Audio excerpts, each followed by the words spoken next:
everyone, and today we are going to start a commentary on Man of Steel, mainly to lead up to Justice League. I'm here with a full movie fan, and I'll just quickly, if you want to watch it with us, go timestamp 0, and in the count of 3, we'll press play. So, in 5, 4, 3, 2, 1, go. All right, there we go. There we go. Yeah, we were supposed to press play on the movie, right? Yes. Okay, perfect. I got it. Yes, I just trying to. Oh, quickly put the subtitles on. We got the.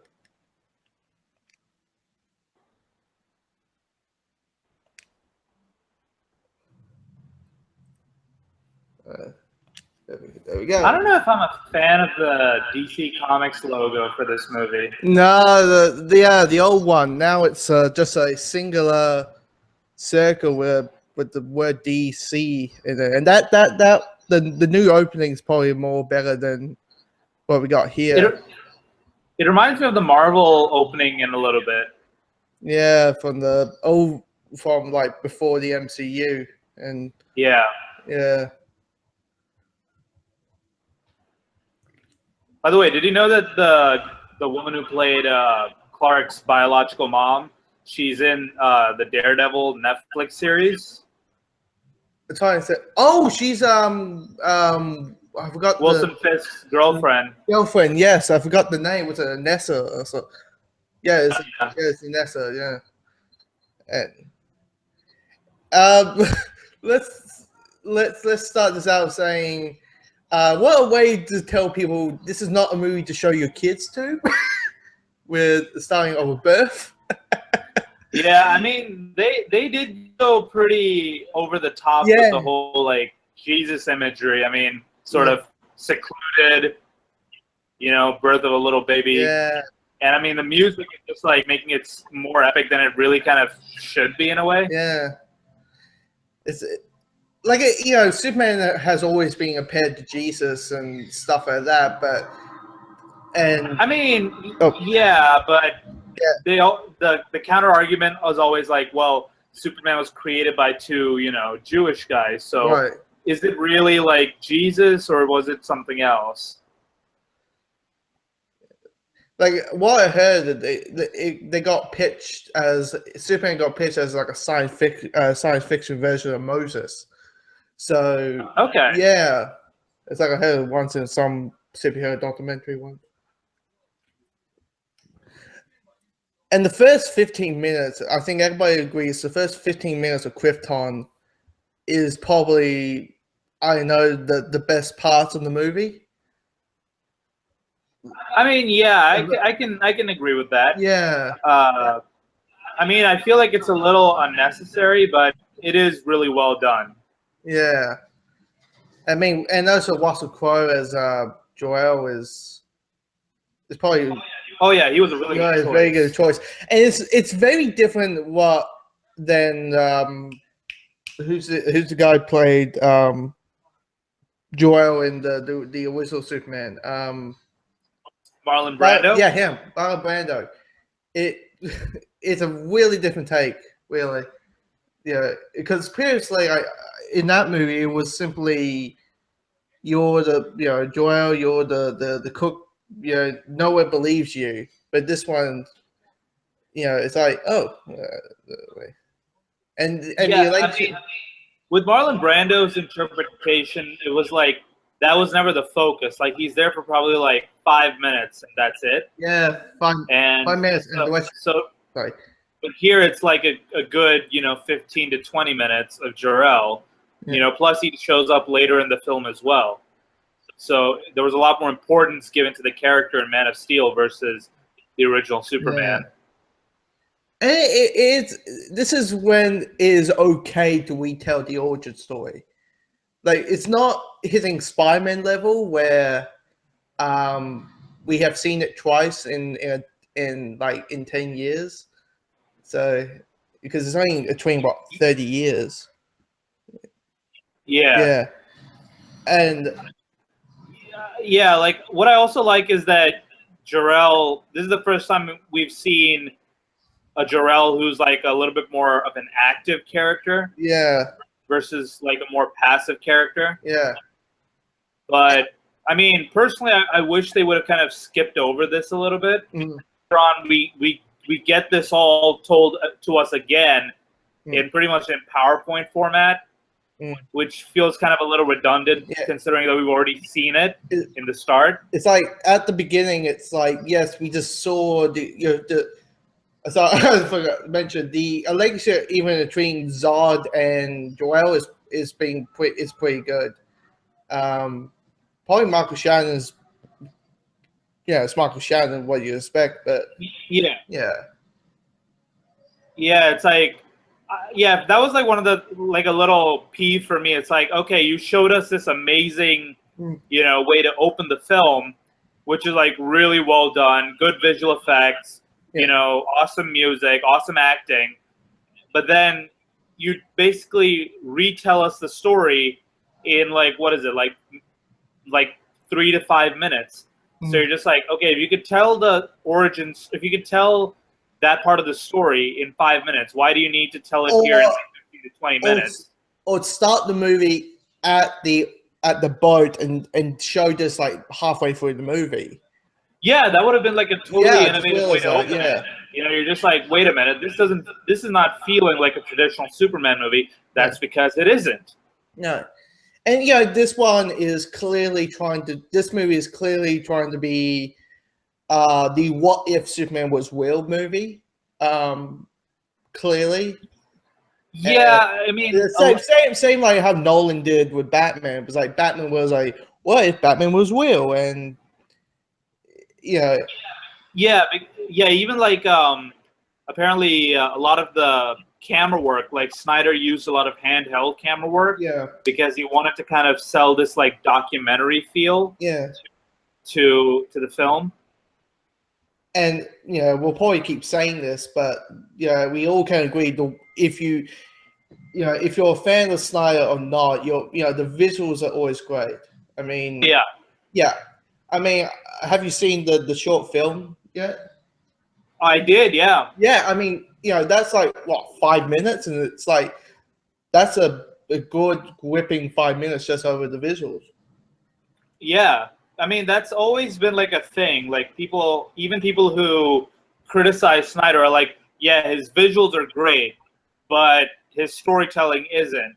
Yeah. And I can kind of see what they mean by that. But with Snow Steam Iron, because there was no story and it was just about the visuals, that was clearly a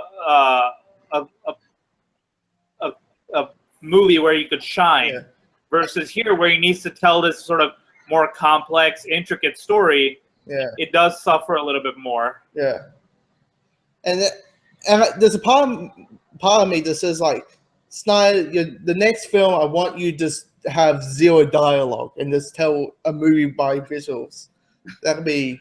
I would actually pay to see that movie. A Snyder silent film. Yeah, but probably a lot of people won't see it because no one's talking. So, yeah. But anyway,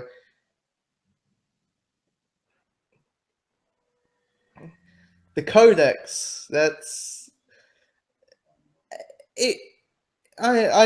That's probably the one thing, because I don't know what do you stand on this film? Are you hate the movie? Do you love? Sorry, what? Movie? What?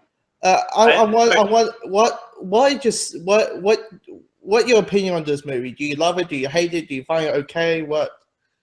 For me, it's above average. There are moments which I think this film could have done without, but overall, I feel like had a little bit more, I guess, gone into the making of this film. I think it could have been like a really good piece of cinema versus just being like a good piece of cinema. And when this movie came out, everyone was really looking forward to it because the moment you slap Nolan's name onto the project, everybody's looking forward to it. But also, it's Superman. and we're getting a new take. We got these well done actors, newcomer actors, and yeah, it's interesting that this is the thing that starts the cinematic universe. Yeah, it's what I like is that at first they were kind of like, okay, let's do it. Let's start out our cinematic universe with Superman, because at that time I feel like everybody was, and I think still is a little bit on the Batman wagon. And I think it was really bold of them to start with Superman versus just redoing Batman and then doing Superman second. Yeah, and it's fine enough just because like Superman was the 31st superhero, and then Batman shows up, who's number 2, and then Wonder Woman shows up, which is number 3. So that's interesting. That's interesting how they did that. Yeah. Yeah. For me, it's okay. So the thing with the Codex is like, I know that suspension of disbelief and everything, but yeah. I don't know. I'm just like, how did he build a machine that could literally transfer matter into his son's DNA? It's like I really want to know how that thing would work. Can we have a Krypton movie, please, so we can explain all this? Stop the TV show. Just give me a movie. Just a one-shot movie. Yeah. Yeah. But Hans Zimmer's score for this movie is fantastic. Oh, and I can see what you mean by the whole Moses thing as well, like baby in a basket, literally. Yeah. And he's heading to Earth, which is pretty much like the Egyptians, and yeah, the armor. I love how like in the marketing he's been showing the entire time he's in his armor, and he's wearing this armor for like 2 minutes. It's kind of funny. Yeah, it's always funny when you see the actual movie and it's like like Channing Tatum is only in Kingsman for 5 minutes, kind of thing. Yeah, but well, I haven't actually seen Kingsman yet, so I don't. Oh yeah, because I spoiled. Sorry. Oh no, it's totally fine. But yeah, like so here's my question. Like, obviously, we see here that the suit that Superman wears, it's sort of it's underneath what's traditionally an armor. So why didn't, if Jor-El could give him a suit, why couldn't he just give him the armor as well when he gave it to him? In like a Superman type color scheme, and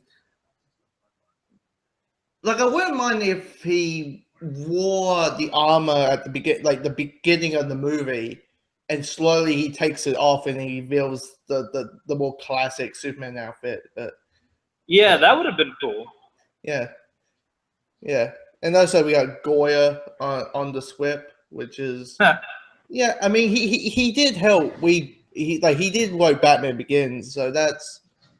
But then here's the thing: when Goyer was working on the Dark Knight trilogy, a lot of the story was Christopher Nolan and Jonathan Nolan. But the reason they brought in David S. Goyer was because he wrote comic books. Yeah, he was a comic book guy. Yeah. Well, Nolan was a fan of the character, but didn't dial into the comics.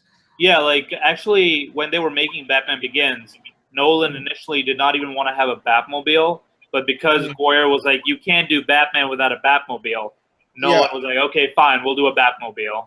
Yeah, it's like there's certain things that you need to do in your Batman movie. People want a Batmobile. Yeah.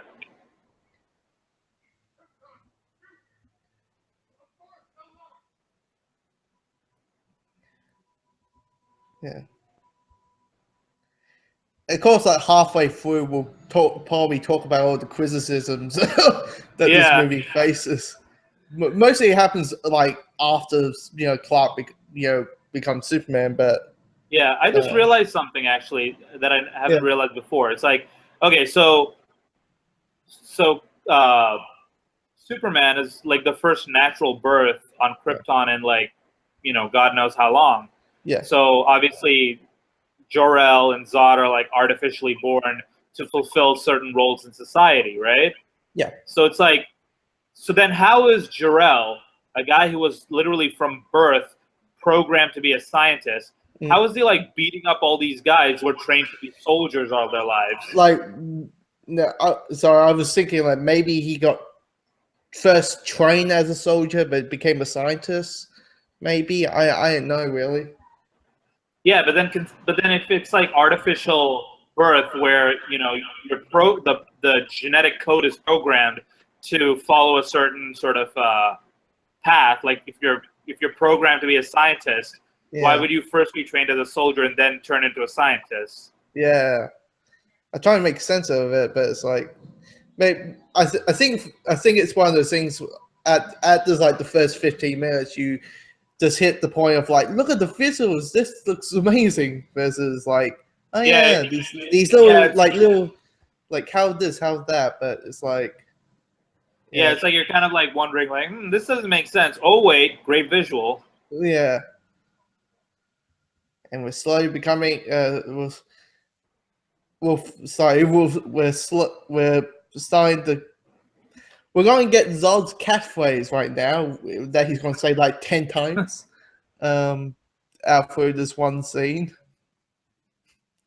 You will. What is it? I never really got Snyder's obsession with like these like weird headpieces. Like What do you mean? Like look at like from 300, you had like the weird masks and the headpieces and everything, and then in Man of Steel. Like, look at what the council is wearing. Like, look at their headgear. Yeah. This is so weird.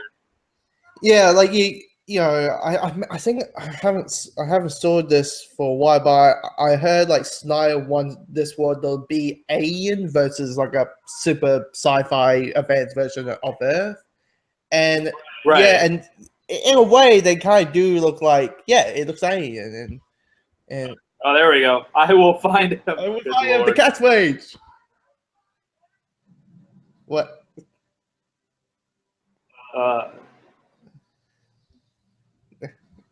Okay, Zod, time to go sleep now. Into the fan zone. Yeah. And then they get. Okay, here's another complaint. Okay. So, so these guys clearly know that the planet's about to blow up, and they send these like dangerous criminals who tried to take over the planet. Why just leave them? Yeah, why not just leave them on the planet and use that ship to escape? Kryptonians are not that smart of people. That's No, they clearly are. No. They're thinking, well, maybe the Phantom Zone will stay up. Like maybe they'll just be there till the universe ends.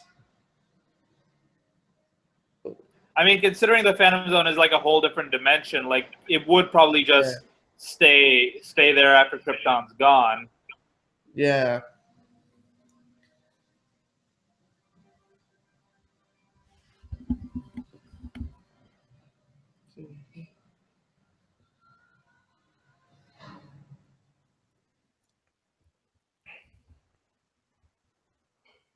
Like, have you seen the animated Superman TV show? Bits and pieces. I used to watch it when I was like young, but it's where I just bought it. I haven't watched it yet, so it's Yeah, like basically in the first episode, it shows basically this whole 15 minutes. But I feel like it was a little bit better done because you got Blaine. It shows kind of.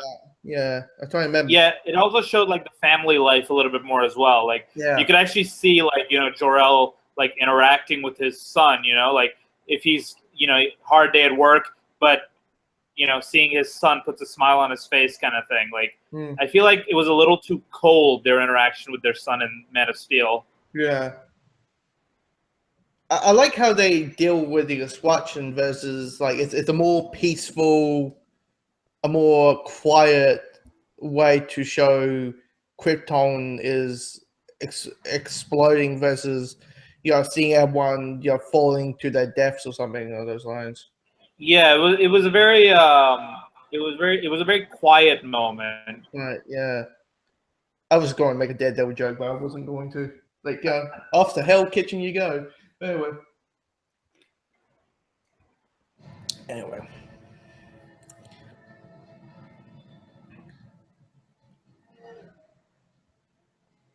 Like, it's nice that we're not. Most of the movie, we ain't seeing Clark as a kid and him slowly getting his powers and stuff like that. We're like, he crashes into Kansas, and then we immediately see Clark as an adult. So it's nice Yeah. that, yeah, like like the Batman Begins kind of model. Yeah, but what I think Batman Begins did well was that the opening part was told out of order. It still kind of worked in a way, Yeah, because like the opening, the flashbacks when he was a kid were kind of framed as dream sequences. yeah. Whereas here, it's a little bit. I don't know how to phrase it, but like we need to show this to show the aggression, and then it's like as a kid, we see him when he's a kid, right? Yeah. His dad's like, you should hide your powers, you should keep it a secret, don't show your powers, you should hide. But then scene comes before that where we clearly see him using his powers. So it's like, well, we know that he's not listening to his dad. No. So he wants to help people, but he wants to be in hiding.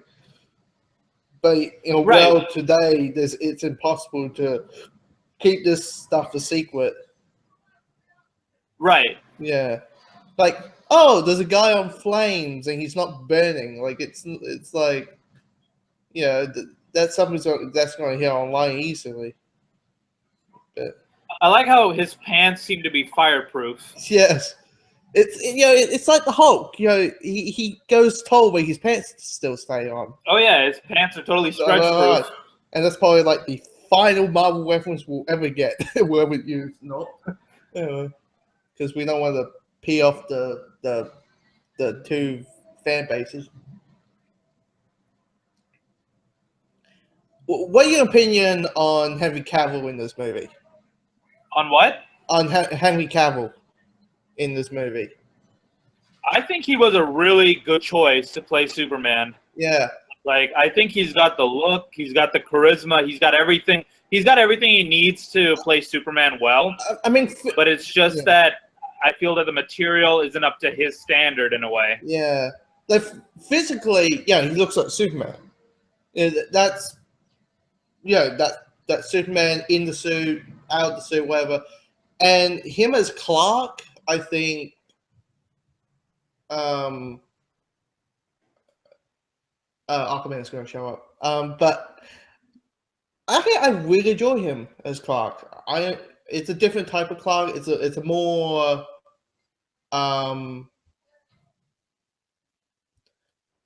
I mean, like in Man of Steel, he's not. I'm just trying to pick the right words, but I think he's more lonely. It's like he's an outsider, and he'll probably feel like an outsider. And I think that it's great that we're seeing that. A different. Yeah, I mean, Clark Kent. Clark Kent originally is, glasses. Like, he's not the classic Clark Kent until all the way at the end of the movie. So, but this one, he's more of a drifter, and we do see parts of him as a kid. Like, I really like this scene where, like, his powers are kind of manifesting a little bit. And understandably so. If you got X-ray vision, it will freak. As a kid, you will be freaked out if this started to happen. You'll probably even be freaking out if it happened when you're an adult, but still, more as a child. Yeah, I think it's. I'm like, okay, how does his mom get there so fast? Like, because she's Martha. Like, that's why. Because she's Martha. Yeah. Why do you say that name? Sorry, we're not to that one yet. Sorry, jumping ahead. But yeah, I mean, Clark is actually, I like this where the world's too big, make it small and think it's an island. This scene actually reminds me a lot about. It reminds me of the Tarzan movie, the animated one. There's a scene where. So one of the critiques I have of this scene is that like it tries to be a little too, grand and dramatic with its dialogue. When I feel like a little bit more simplicity would have been better. I mean, this is a very simple scene about a mother and a son, and it should be about a mother trying to comfort her son. But I mean, he's like talking about how the world's so big, and the world, and I'm just like, why can't you just be like talking about how you're scared, or you don't know what's happening to you, like. Behave like a kid who doesn't have the world on your shoulders, basically. Yeah. So we saw whales. That must be an Easter egg to Aquaman. Not. Yeah, that's like one of the big rumors was that Aquaman. That's like a nod to Aquaman's existence in. We'll probably find out in the solo film. I doubt if that could be in Justice League, but anyway. If they ever do that, but probably not. But I mean, like, how much winking to Man of Steel do you think they'll do in like the other films? That would be probably not. I mean, they could reference a bit of Man of Steel. I feel. Yeah. I mean, they did it with Batman v Superman, pretty much.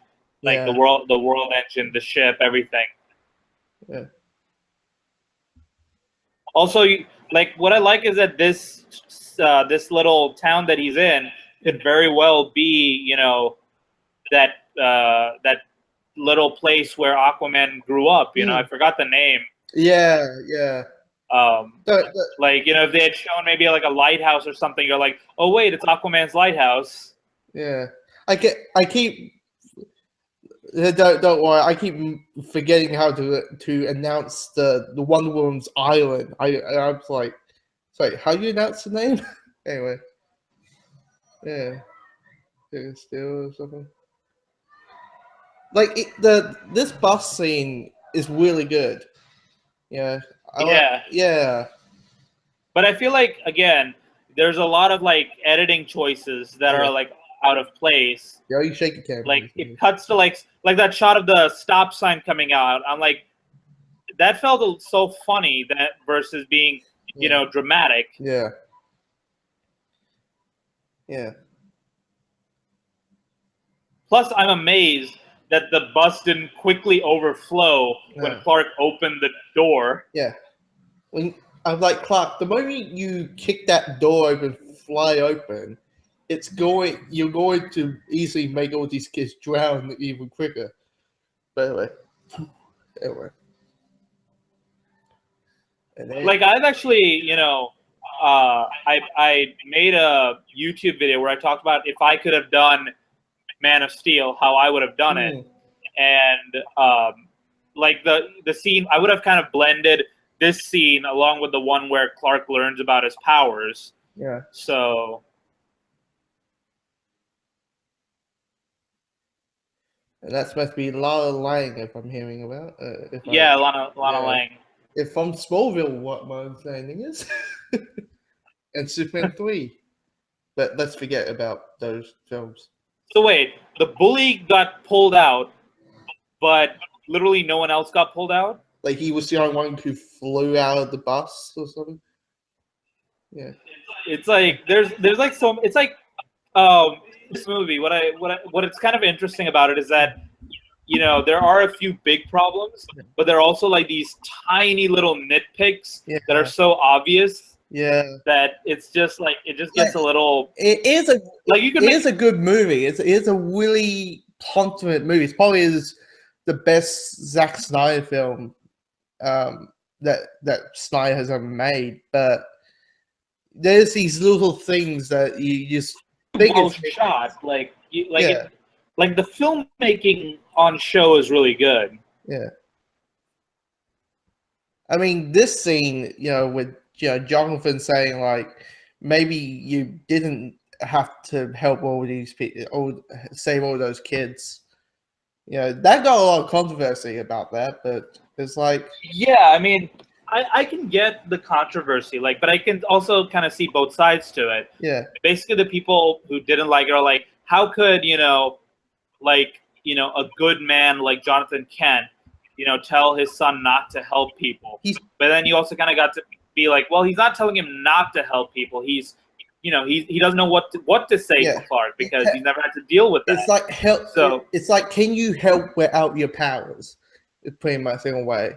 Could you save those kids without making it obvious in a way? But I don't know. Maybe that's what the scene is. yeah, I mean, but what I feel like, how the scene might have been able to work is that if they had, because the dialogue I feel is really the biggest crutch to this scene is that it tries to be this very sort of grand dramatic dialogue when really, just be simple and make the characters feel more human.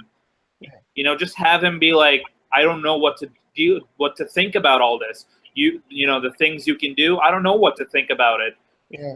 But I care about you. I don't, if the people found out what you did, they might take you away from us. They might take you away from me and your mom. And that, we'd be. I mean, the only thing that Jonathan cares about is his son. He only cares about, what would the world's reaction be if they find out that yes, life exists outside of Earth, but also here's a person who can do A, B, and Z.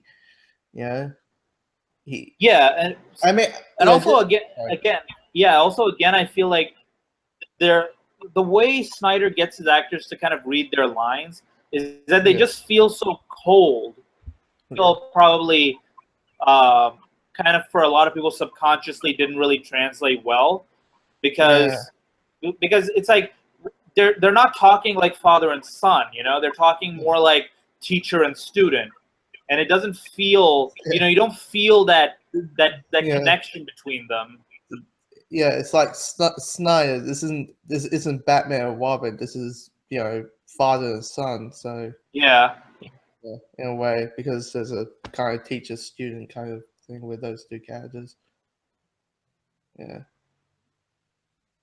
But this scene with Clark finding out that he's an alien, and he feels like this is probably the first time he ever feels that he's an outsider completely.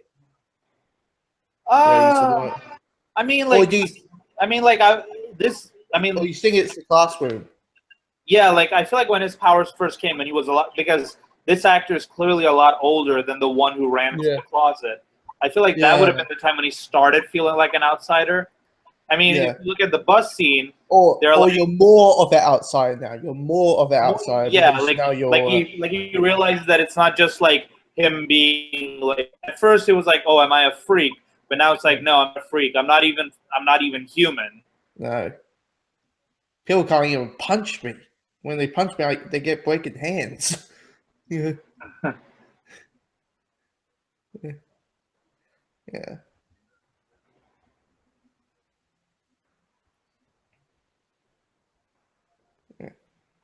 Oh, Lobo. That's what he said. Like, what the hell is wrong with this guy? I get it. I get it.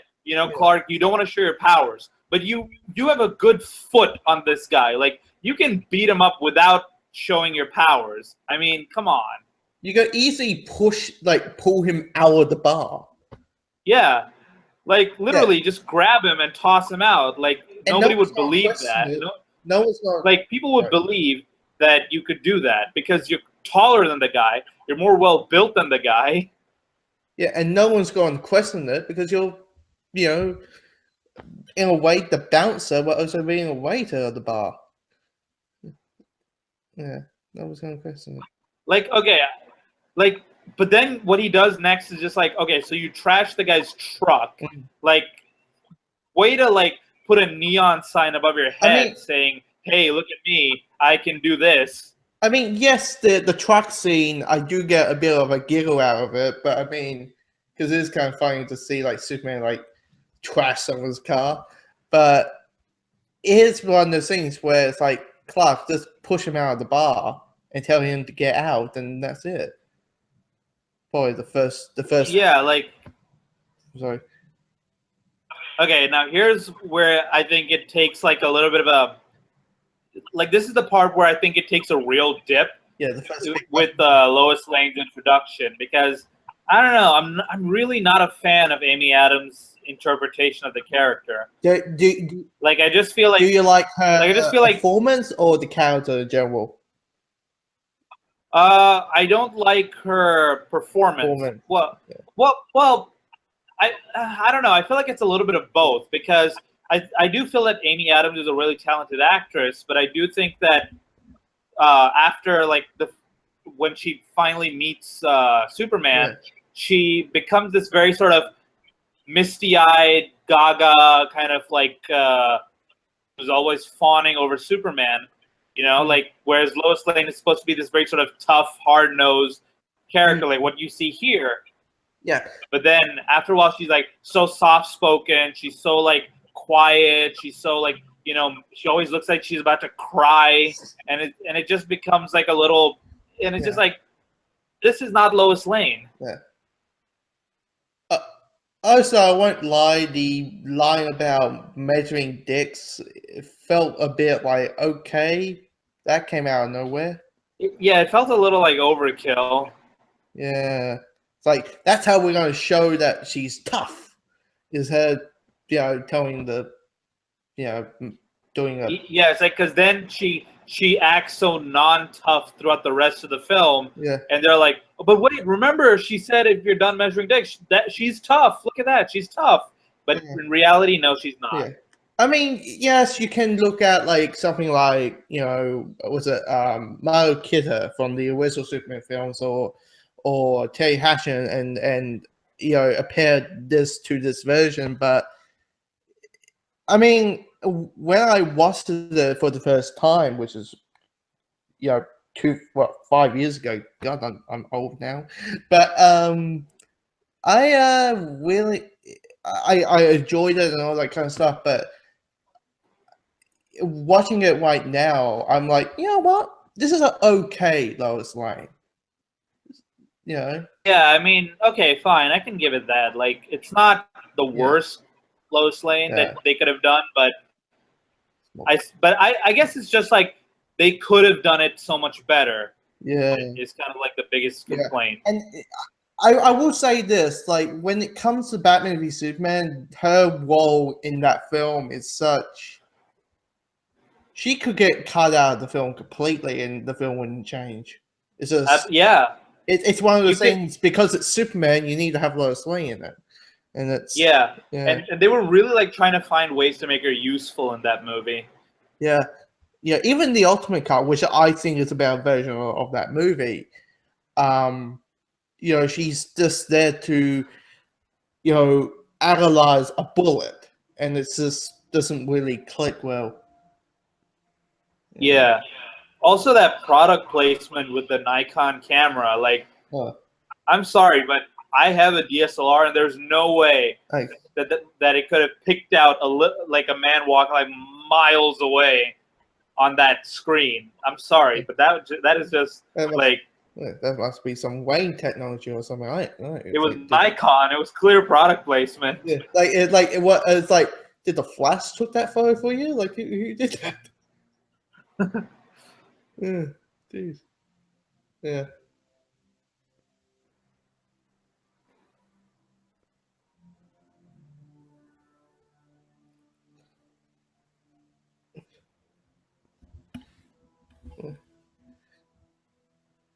I mean, they do follow the origin story pretty much how it has been always.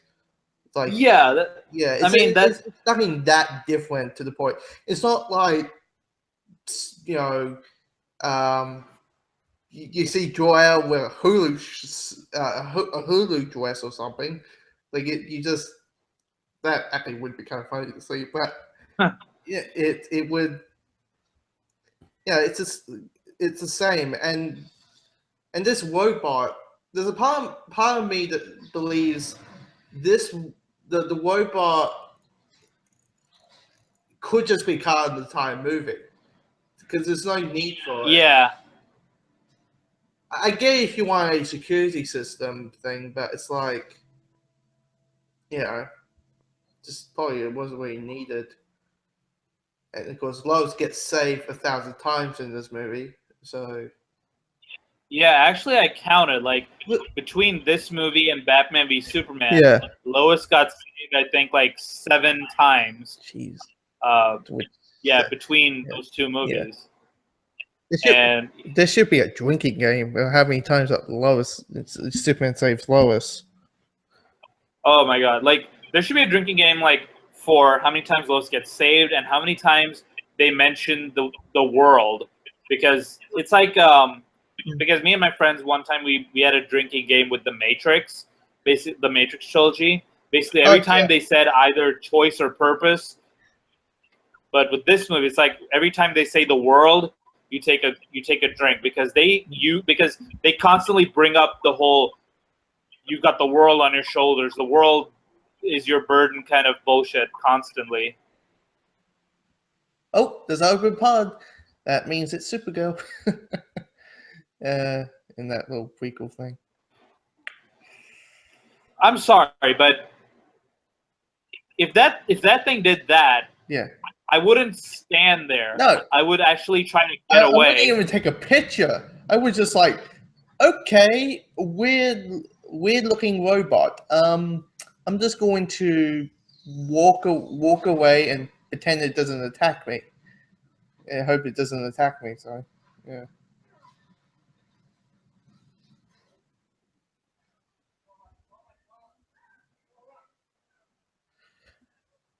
But I will say the chemistry between the two actors it's okay. It's not the worst. Oh yeah. I mean, it's not a Natalie Portman, Chris Hemsworth level, but bad. But it's like it's a good chemistry. Oh yeah, it is. Yeah. Yeah. Like a lot of people make a big deal about how Lois about how Amy Adams is like in her like I think her mid-40s or something. Yeah. Cavill is like in his early 30s. Hey, Clark likes older women. Who cares? Yeah, I mean, I don't have a problem with it. I think that it works, but it's like, who cares? It's like I'm not judging him. Anyway, it's like But I did feel Amy Adams was a little bit too much of a baby face for this role. Yeah. I mean, she has a very sort of angelic face to her. Yeah. Someone who had I don't know, like maybe I try and think who at the time was like who could play Lois. I'm thinking. I'm thinking like maybe like a I feel like maybe like this is a really like left field decision, but like someone like Mila Kunis, what I feel would have made a good Lois Lane, but not for this interpretation. No. This Lois Lane is very like now you see she's so like, oh my god, like like that badass is gone, like it's been replaced with. Which is understandably so. It's understandable why she's like, oh my god, this happened. I got attacked by this robot, and this guy saved me by using his heat vision. But I do like how Lois, is like, wants to get the story out there, and no matter what, and that's for me very Lois. And we got Lawrence Fishburne as Perry White for perfect casting. Perfect. I love how she's so petulant. Like she's like a spoiled little brat. Like, don't give me what it's like, give me what I want or I'm leaving. It's like, how many awards have you won yet? I'm just curious, Lois. How many awards? Yeah. She probably hasn't yet. So I love how like they're like, oh, Lois Lane drinks scotch straight up. That makes her a badass. No, it doesn't. It's just she likes scotch. It just like it's like visual symbolism. Like only tough people drink straight up scotch. Yeah, it's like Jessica Jones and Lois Lane. Somehow they're in the same bar. No. Yeah. I mean, look at that. Like she literally downs the whole thing. Yeah. and he like look, and you can see his expression. He's like, "Wow, oh, polar bear." That shot never makes sense to me. Why out of the blue would you want to show a polar bear? I would just like, here's the spaceship. I remember seeing that and just like kind of laughing a little bit. I was like, "Oh, polar bear," and then just only wait. Why is there a polar bear? Yeah, it's one of those things where you're like, Lois Lane drinking scotch, way up, a polar bear. That's the next shot. How does those two connect? We like Snyder. What do you think? A little bit. This scene between Joel and Clark is where there's a lot of pretty good scenes in this movie. I won't lie. You know, it's probably just these little nitpick things that always maybe brings down the film a little bit. Yeah, like here, you know, you get literally the whole opening 20 minutes worth of story condensed into like 2 or 3 minutes. I mean, you know, Clark here is finally meeting his father in a way, and he's having 1,000 questions, and you see the in a way a desolation that isn't him crying or him saying I need, you know, or whingy in a way. But here's this. Yeah, I totally agree. There's no reason we need a retelling of what happened to Krypton. Yeah, like, you know, just cut out that opening and start with him, you know, as an adult on Earth. Yeah. And then, you know, have him work his way to this scene. Yeah. And we with as the audience can learn with him what happened. And that would be something different. Like, okay, like I'm thinking other films that may have done it. Probably the closest I can ever think of is '89, Batman '89, where they showed the death of his parents like in the last 30 minutes. They could have done something like this. Something like that. Yeah, like, but also I feel like with the Batman movie, they did take a lot of liberties with it. Oh yeah, like showing like the Joker was the one who killed his parents and stuff like that. Yeah.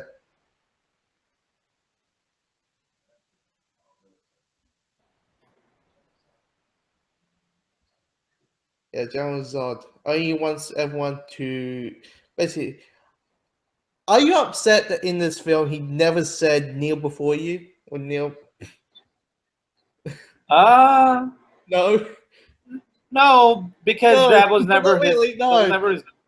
Like kneel before me. It's like that's something that only fits in the 80s. Yeah, but also like that wasn't Zod's kind of goal, I guess. Yeah. Because all Zod wanted in this movie was to bring back Krypton, not you know, make Superman submit to him. Yeah. Yeah. Anyway.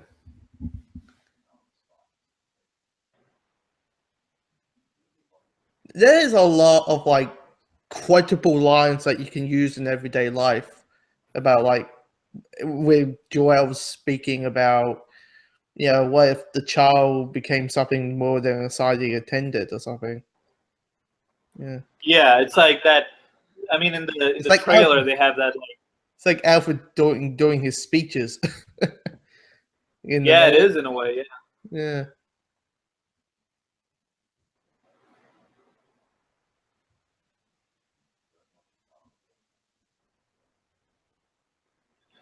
See, here's the thing. It's like, what? Okay, the cape is like, okay, you didn't wear a cape, a red cape in your costume. So how did that happen? Yeah. Also, like, okay, so I know that Snyder wanted to tell like that, you know, he wanted to tell the story of an immigrant coming to Earth. Yeah. It's fine, but it's like, you know, Superman grew up as a baby on Earth. Like Earth is literally all he knows. Yeah. So my favorite way of how he learns who he is actually from the Superman animated series, where where Jonathan and Martha give him like that box, and he has like a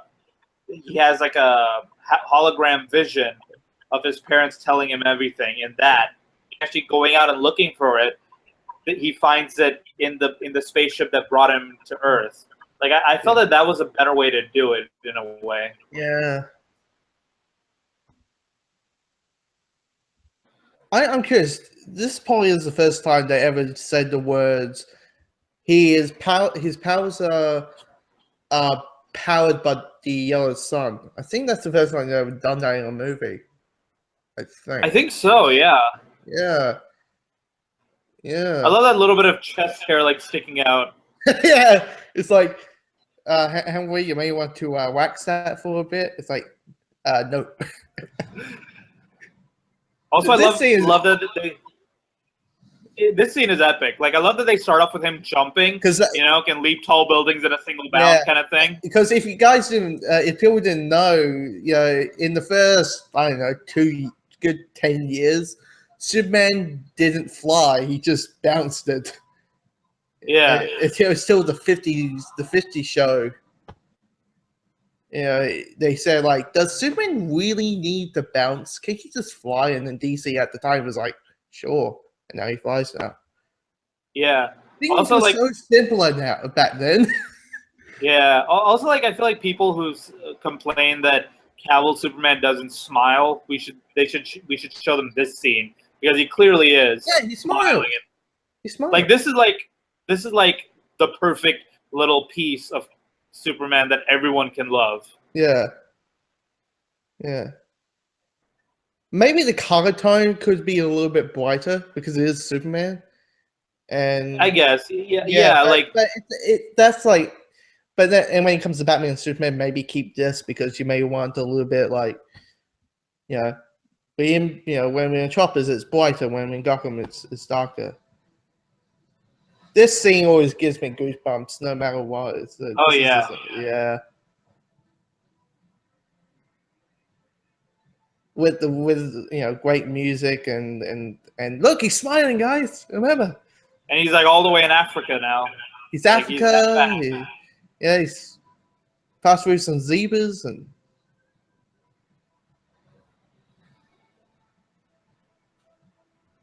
England, I think he's. Yeah, it's like England, the white was it the like, white? How many times did he break the sound barrier, like in this one flight alone? Yeah.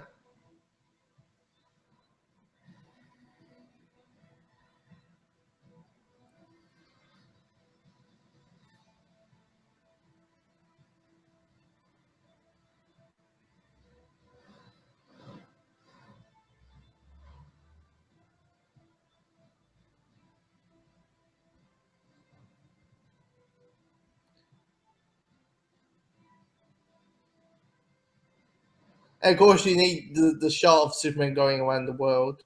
Yeah. I mean, that's just and this is the only time that Lois will ever do any reporting for the entire movie. It's for like 2 minutes. Yeah, actually, I just realized that. Because actually, I remember talking with a friend of mine, and so you remember the scene where she's like reciting her story to Perry White. Yeah. Like, I remember saying to a friend, like, why does this Pulitzer Prize winning reporter's story sound like some weird teen fan fiction? Yeah.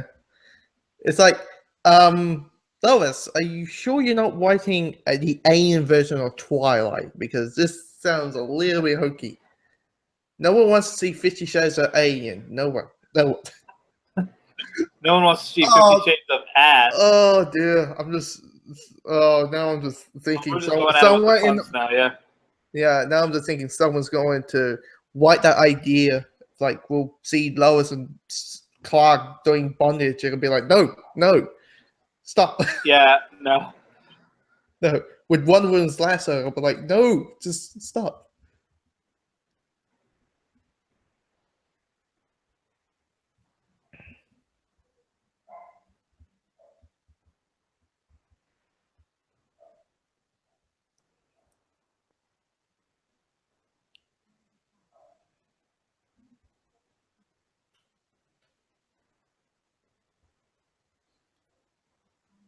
Like, I never really understood that line. Like, I knew if I turned over enough rocks, you would eventually find me. I'm just like, lady, this guy couldn't give less of a shit about finding you. Like you just like you are the one who is standing in front of his dad's grave. You know, it's like you found him. He didn't go and find you. I mean, the whole point of that montage. I'm trying to think. How does A go to B? How does going to an oil rig jump to Clark's house? Yeah, like how does the oil rig lead to the diner that leads to like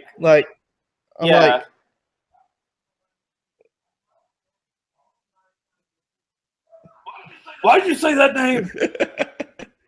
Oh man! Like that's like the Room level funny. Yeah. Like I'm trying to think. Is Diane Lane in Justice League? I'm trying to think. I believe she will be. Yeah. So God, every time. Oh my God! No. Whedon, please cut her out. So we don't need to have that. Why you say that name running through our heads? Jeez. But then also you got this. You got a whole new thing. Is that Superman and Aquaman, both their dads are named Jonathan. Oh God, help! No, don't tell me. If we ever get Superman, Aquaman v Superman, and if they stop because their father's names are both Jonathan, like that would be a whole new level of weird. I'm like I get it, Soups. You're a bit of a Boy Scout, but geez, this anyway. What I heard, this tornado scene is the first scene that everybody says, like, nope, this is going too far. I'm like, really? Yeah, I mean, in the original Superman, he dies from a heart attack. Okay. Yeah. Here, it's like, okay, like, wouldn't he be, like, completely being buffeted by the winds to the point that... Also, you're trying to save a dog. For me... Maybe because I'm not an animal person, I'm like, stuff the dog. Just go and save yourself. But yeah. Well, I mean, but again, as an animal person, you know, if it was between like a person and a baby and a dog, I'd probably go with the dog. But like, But also, the tornado. This is like powerful enough to lift cars off the ground, yet he's perfectly stationary. Yeah. Like a little bit of breeze ruffling his clothes. Right now, he should be flying over the place. Yeah. Be like, yay, look, I'm flying just like you.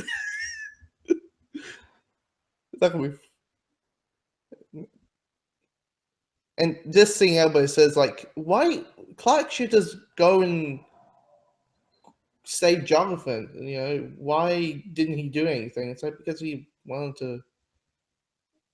You know, like, okay, I get that, you know, you want to hide your powers, but it's like, you know, you could have just gone, saved the dog, and then, like, let the tornado pass by while you just, like, crouch down or something, and then you could have pretended, like, oh, I was hiding in the car, oh, I got blown into a tree or something that you could explain away. Yeah. But also, you know, it's also, you want to save the dog before John Wick comes along, so you maybe, yeah. John Wick was like, I remember. I'm just pitching John Wick versus Superman. That could be like more weirdness. Anyway.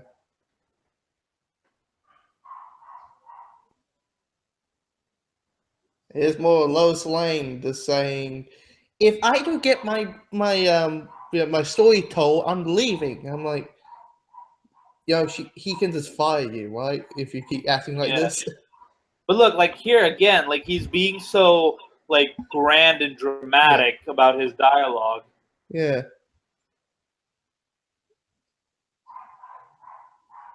Because it's like here, it's like, okay, I believe you. Yeah. When at first he was like, oh, you probably just imagined it. Yeah, like you said, half the time, like I thought you may have hallucinated it, and then 10 minutes later you're saying, "I believe you." That doesn't make how like what? It's in the course of what? let's say, couple weeks. Yeah, most likely. Yeah, so yes, he could change his mind, but yeah, in that time, but I doubt it. Like Perry seems to be a person who would believe what he says and will stick by it. But I mean, anyway. Like, okay, here's the thing. My favorite parts of this movie are between Clark and his mom. Like, for me, their chemistry is hands down the best part of the movie. Yeah. Like, I can't find a single flaw with their interactions. Yeah. Like, you can tell, you can like almost like you can see like, you know, that Clark really cares about his mom, and you can see that she really cares about, like, you see the chemistry between these two. Yes. You see the chemistry. It's the only relationship in the whole movie that I can actually buy in a way. Like, the other relationships feel so cold and distant, but here, like, she's being so motherly about it. Yeah, even Jonathan in a way. Yeah. But also, like, even in Batman v Superman, even that scene, I think, in the farm, where he says, like, she says, like, you know, you don't deserve this world thing, you still believe the chemistry between these two.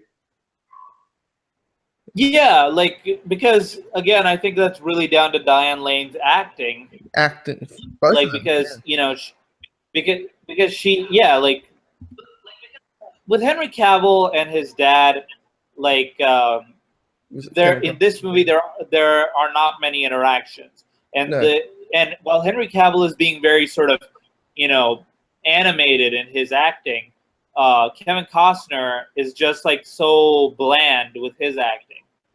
Yeah. But Diane Lane, on the other hand, like you can see it here, like the way she's acting, like you can really buy, you know, that she's just a mom trying to protect her son, kind of thing.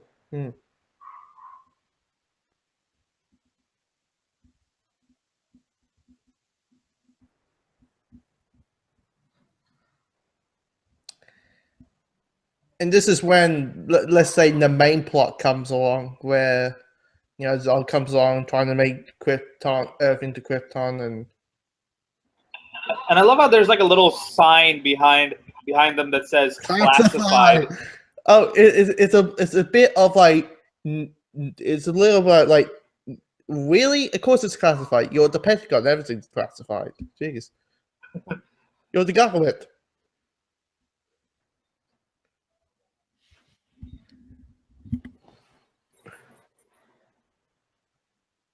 Now that is like Lucas level dialogue right there.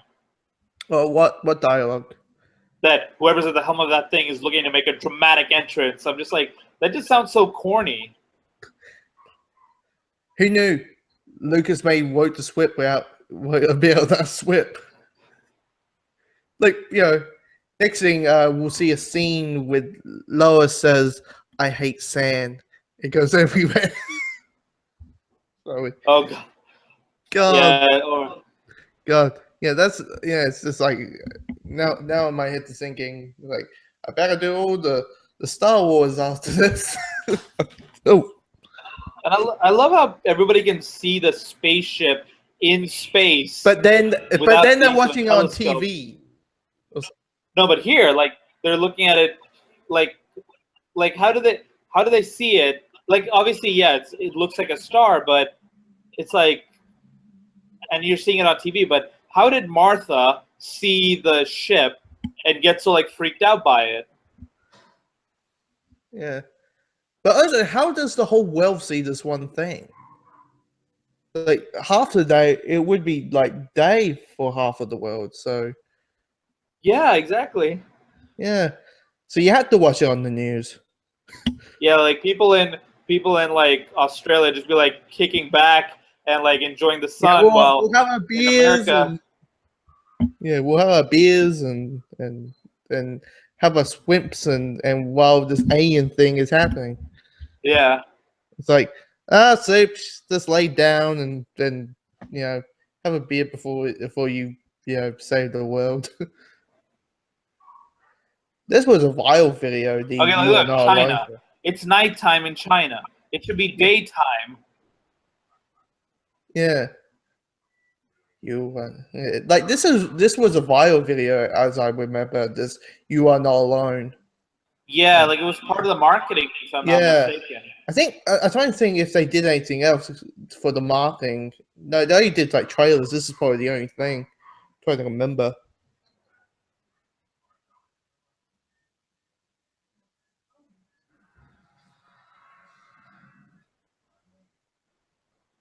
But I will say that this is very creepy, you know, like the vibe that they wanted to sell, they sold it perfectly in this film. Like you feel the threat. Like you feel You do, yeah. Yeah, like here's these ones of people about not knowing who these people are, well we know, but and picture if picture if they kept Zod a mystery. Like we don't know what he's gonna look like until like until Clark or who like I'm trying to think, what was the first time we saw until like Lois and Clark see him. Like that's why I feel like they could have cut out that opening Krypton bit. Like this would have been so much more powerful if we had no idea what Zod looked like. Yeah. See, even in the part where Jor-El's talking about their history, like we only see him in the helmet. Yeah. And like we have no idea what he looks like. So that could have been so much more powerful. Yeah. And maybe just you have the Krypton parts as flashbacks as well, having when he mentioned about killing about if he was going to kill Joel once again, he would show him killing Joel or something. Yeah. Now that could be a little bit pandering to us. Yeah, like I feel like wait, how would he have gotten that footage? You know? Yeah. Just thought maybe it'd be flashbacks or something.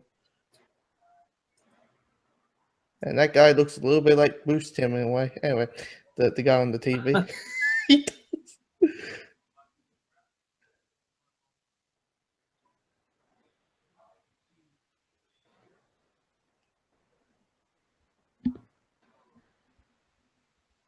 Yeah, like I kind of agree with Perry here, man. Like, yeah, it's like a psychiatrist saying, this person. It's like the police goes to a psychiatrist, and they say, well, this person is a victim of A, B, C, and D, and they're not going to tell you Jack. It's because it's some thing. I don't know. It's like no. Like otherwise she's like, oh yeah, I got away, and then she gets caught. Yeah. And I love how they tell her to drop the bag, like as if she's got something dangerous in there. Well, she's not like a porter. The closest she'll probably have is maybe a little handgun, but that's it. Now this scene, a lot of people had a problem with because the scene because when Clark's like sitting down, there's like a picture of Jesus right behind him. I don't know. What's worse, this or the scene later where he floats out into space when he's? It has to be the church scene if that bothered people. Well, it bothers particular people. It's probably. I'm trying to think. It has to be the church scene. Also, probably. Yeah. Also, these bullies are like it level bullies. I haven't seen it yet, so I don't know how bad they are. Well, in the sense that like he's bullying him in front of his dad, and also Clark is like I don't know how old he is here, like maybe like 13, 14 or something. Yeah. But he's reading Plato. So what a nerd. Yeah, what a nerd who winds up being like a bouncer at a diner on Route 66. Yeah.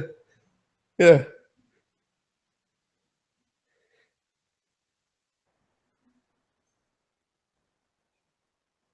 But at least these bullies weren't chucking rocks at each other.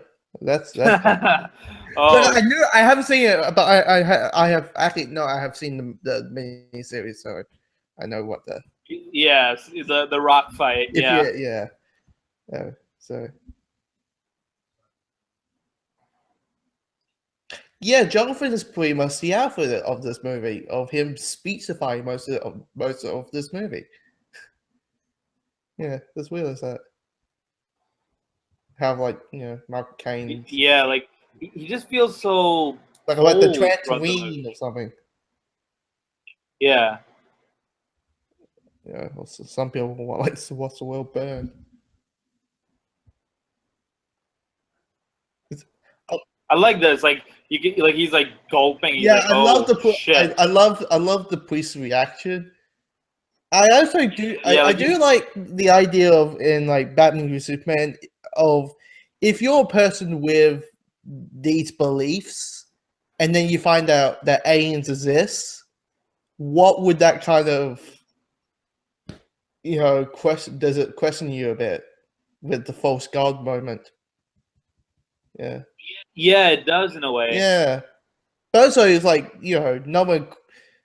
But that's more interesting when it comes to like someone like Thor, Wonder Woman, in a way, because she's doing. But what I really liked about this scene, the church scene, Yeah, is that it does show, Clark being a little human. Is yeah, that he's turning to a higher power himself. yeah.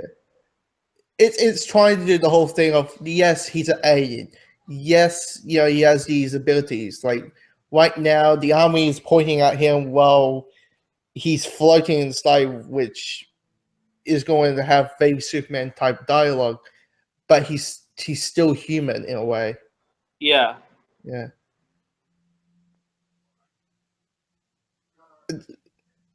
This scene reminds me a lot of the anime series in a way when he says, "Don't play through games with me, General." Yeah. Yeah, it's like, yep, that's Superman, all right.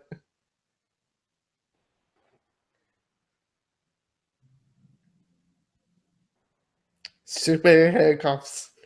Like that's gonna do any good. I love how he literally takes them apart in like a few minutes. Yeah, and it's nice that he's like, I'm just gonna take these off.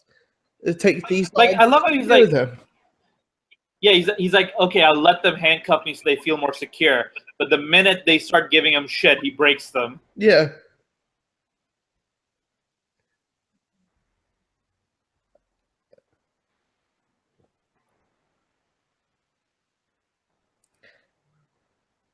A lot of people. Way to be insensitive, Lois. Jeez. Like having lived in America for 6 years, it's like every time I tell them about how I do something differently because I went to a British school growing up, they're like, well, in America, we do it like this. Yeah. I mean, I was in America like a few years ago for a holiday, just going around the country, and you see all these little differences, and I'm like, I didn't become the guy who says like, well, in my country, I do this. It's like, no, you call when I order a packet of chips, I thought it was fries, but it's actual potato chips. Yep. Like he's just like, okay, I'm done with your shit right now. Yeah. It's like, fuck you guys, I'm Superman. None of you guys are gonna beat me. Unless you're a guy in a bat suit. Unless you're one of those guys, none of you are gonna fight me. Like this scene it just felt a little funny because it looked like he was just talking to himself a little bit. Yeah. Like it's a mirror, like it's a two-side mirror. Yeah, but it just looked so funny, especially considering that the shot just before it looked so badass with them looking at each other, and you could see them looking at each other. I think it'd be better if it was like you see both sides and like maybe like make a cool shot like that. Yeah. Oh, this is hinting that they love each other for what? Less than 24 hours? And also their interaction with each other probably amounts to less than a few hours worth. Yeah. I'm just trying to think, how long would you think in like time frame do Clark and Lois know each other to be in love? It's like, I feel like they should have at least know each other a bit longer than what they do in this movie. It could be just one of those things like, it's Lois and Clark. We know they're going to hook up, so let's cut all the rubbish and just make them a couple. Yeah, like just deal. It's in the comics. Just deal. It's in the comics. We're not going to do the Wonder Woman thing. That was a big. Also, I love how that alien ship looks like a giant turd. Is it weird that like even at the beginning those like the Phantom Zone ship pods look like Wangs, like weird dicks, and it's like yeah. I mean, it's like I don't know. Like Snyder, Snyder's got a weird eye for imagery.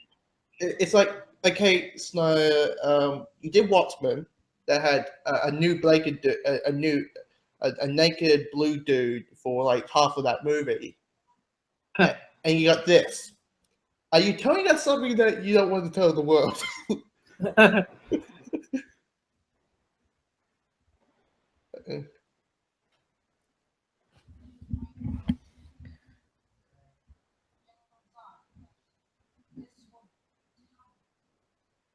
Why? That's a big question. I just realized why does Zod want Lois? And more importantly, how does he even know that she's important? Yeah. Is it just because we need Lois to be rescued by Superman because it's like a checklist thing? That probably is. Yeah, it is. I mean, like Milo Kennedy got saved that many times in those films, and then Amy Adams.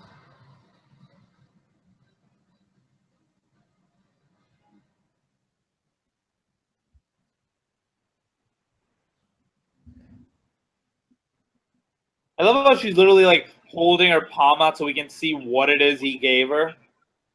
Oh, I hope none of the soldiers, see that. I don't know.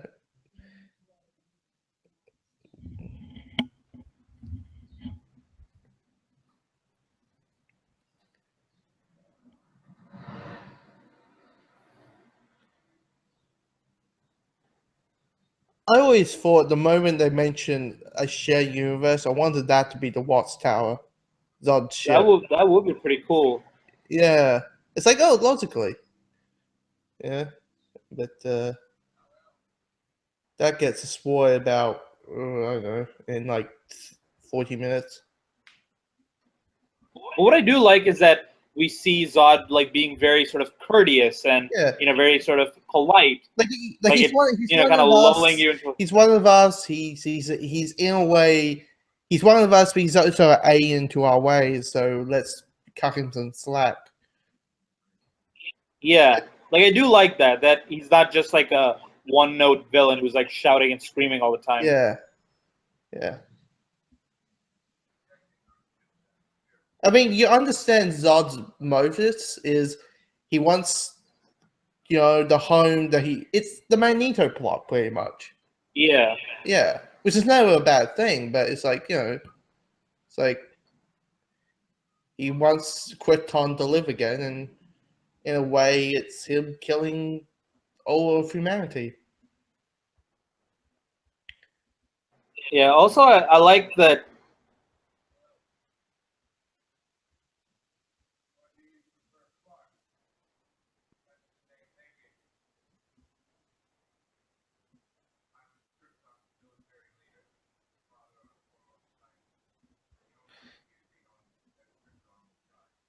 This scene has a lot of creepy industry in here. It does. Yeah, I mean the scene where the skulls. Yeah, not falls, but the scene where Clark gets he going down with a bunch of skulls. Yeah. I was like, okay, this is going to be first when I saw that in a trailer. I'm like, this movie is going to be weird. But I think what would have been really cool is that if they made this movie like a really really a sort of philosophical thing between Jor-El's philosophy and Zod's philosophy. Yeah. Like, because you can see like Zod is like, they both want the same thing, which is to, protect the civilization of Krypton, but they both want to go about it differently. So I feel like, it would have been cool if maybe like Superman was like, you know what? I buy what you're saying, Zod, but then he realized, oh wait, nope, you're just talking a whole lot of ass. Yeah, want to kill everyone except being with like living in humanity. Also, like that's just like poor like persuasion right there. Like you want to persuade a guy who has lived on Earth all his life to destroy Earth by showing him that you're going to destroy Earth. That doesn't make any sense. No.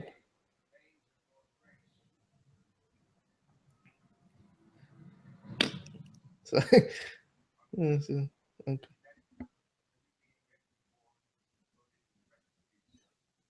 and Zod is speaking Hunger Games right now about you have a class, you are going to stick by it. How dare you, change it?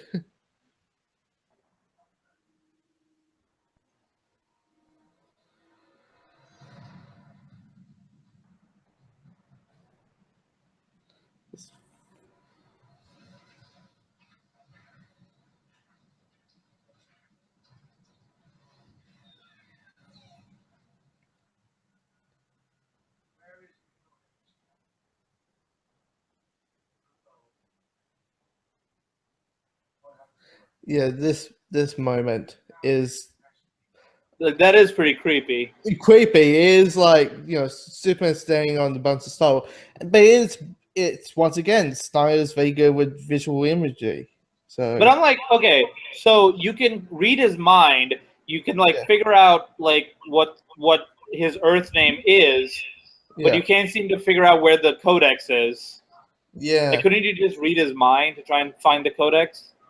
But Clark then he doesn't know where it is. Yeah, and Clark doesn't even know he is the codex.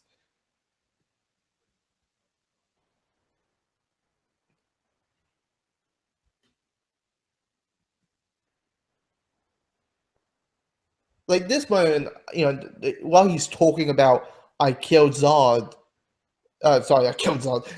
I killed Jor-El. It'd be kind of cool if we saw that when we see him. That would just like the relationship between Jor-El and Zod kind of reminds me of Professor X and Magneto in a way, in that they fight each other, but they still kind of respect each other. It's basically what happens if Professor X died and Magneto still wanted to have his plan. Yeah, this is pretty much X3, but still, it's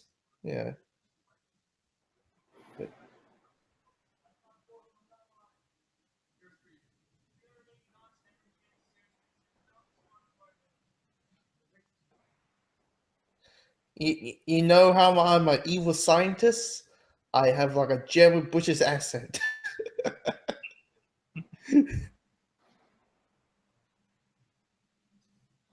Oh wow! Like it took them this long to freaking put her away. Yeah. But they did mention about they have read her mind as well. Oh yeah. That's right. I forgot that. No, but But I like how they actually have a convenient port for her to put the thing in. Yeah. It's like right next to it is a pork. How convenient. How.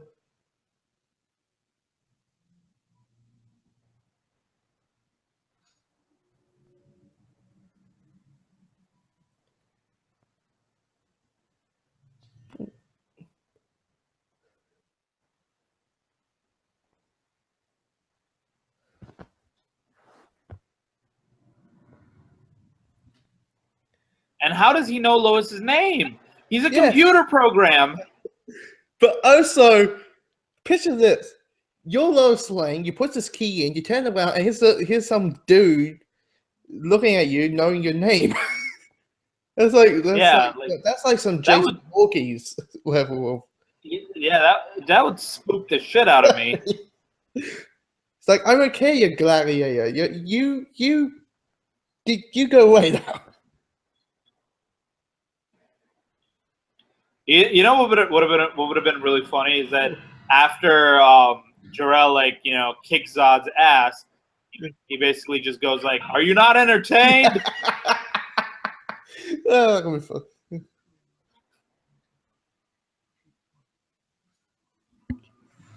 Oh, he has force powers. He knew this was also a Star Wars movie. Yeah.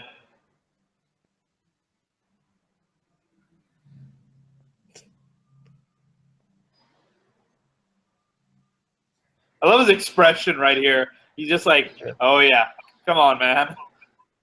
I'm Superman, bitch. Okay, the product placement during this Kansas fight is crazy. Like, it makes sense because you're in the middle of the town and there's going to be a lot of product placement, but Right, but having but lived still, in, I mean, it's not small-town worth America, sorry, it's not as like, worth. Sorry, you. Yeah, like having lived in suburban, rural America for a while, spread out. It's not like all these brands are like right next to each other. Sweet. Like, just to put this into perspective, I lived in like suburban Georgia for like a few months, and I was staying at a Marriott, and the nearest like grocery store, which was a Walmart, was a 45-minute walk away.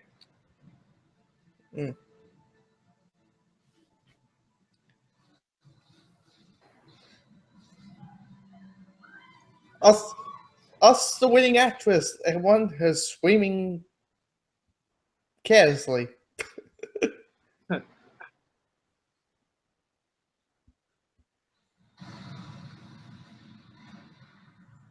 Oh, okay. Like, it's like, no, you didn't want him to learn what it meant to be human first. You wanted to save him from getting blown up. It's that simple. Yeah. That simple.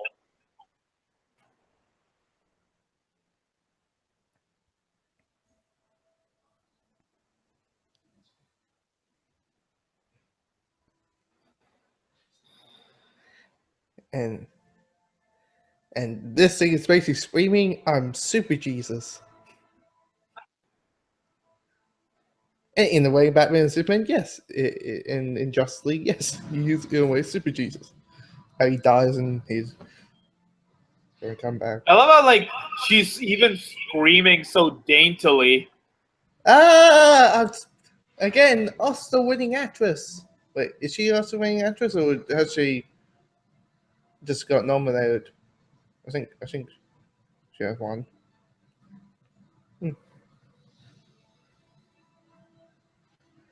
But also, one thing you can say is like Snyder knows how to shoot action. I will agree there. Yeah. Yeah, like even if you think the movie is like it's like a movie like Sucker Punch. When I first saw that movie, I'm like, you know what? This story is bad as hell, but I can get some cool action scenes out of it. Yeah, it's like one of those the train turn your brain off, you enjoy it. Yeah. So would we count this as the second time he rescued her or the third time? What would be the second time? The second time would be when he's like, I'll surrender only if you guarantee Lois's safety. He couldn't even guarantee there because they let her get taken. No. I don't even count that. I don't know. Anytime that I see Lois, Superman saving Lois, it's more of her falling for her death versus just versus like. Okay. Here's another nitpick. Oh yeah, so Zod and Faora and everyone, they're in their suits. Yeah. So they're like under Kryptonian atmospherics. So then, how do they have super strength and everything if they haven't like been exposed to Earth's everything?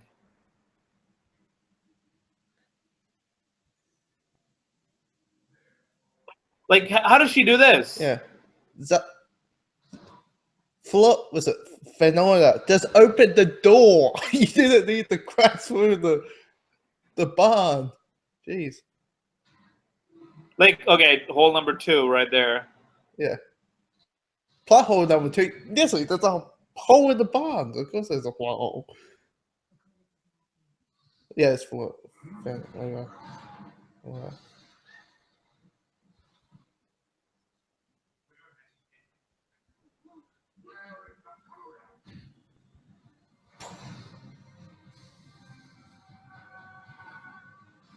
Oh, here comes the expansion.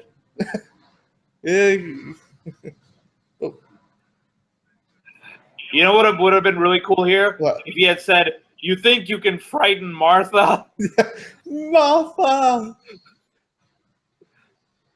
Mama's boy. Superman's just a big fat mama's boy. Yeah, he actually is a big fat mama's boy when you think about it. Like, jeez. Like, yeah, I get it, but still. But look, here's the thing. Like, see, when he removes his helmet, he's suddenly, like, getting exposed to all the powers. So then how did he have super strength before that? But he says, like, I've been trained all this time because of stuff like this. I'm like, really? Sure, but like, without the helmet, he's, like, still, being exposed to, like, Kryptonian conditions. Yeah. But, so like, how would he have super strength? Is it one of those, like, oh, you need to have Zod doing a voodoo dance every time that you enter Earth? Like, or a yellow song, anyway. And I love how he gets hit by, like, a bolt of energy and he doesn't have a scratch. Yeah. But that is a common Superman thing where he just stands there. True. And he just but this is like, it's not an Earth weapon, it's a Kryptonian weapon. Yeah.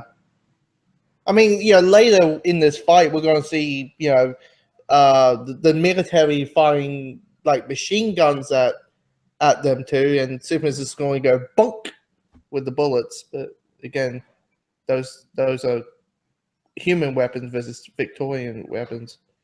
You could say it a bit louder there, Superman. I'm not safe. Help.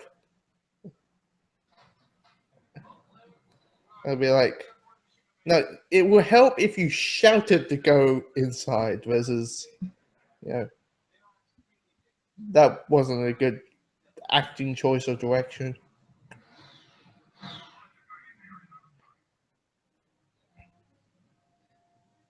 Like, I do like this of like the closing fist thing of like building up. Like building up to the battle. Sort of Western feel to it. Because it's one of those things like, okay, we are finally at this, when this movie came out, we are finally going to see Superman throwing a punch. Because, he never fought in any of the movies. So it's, that kind of build up. Even though he gets his ass handed to him. Like, like military. A guy who doesn't even know how to fight, like, Anyway. I love how, like, that guy has literally, the guy who just took down the plane has, like, literally zero dialogue. He's just like a grunting Hulk, basically. Yeah, he's the guy from Superman 2, the big, like, dummy in Superman 2. I forgot the guy's name. Yeah. He's kind of like that.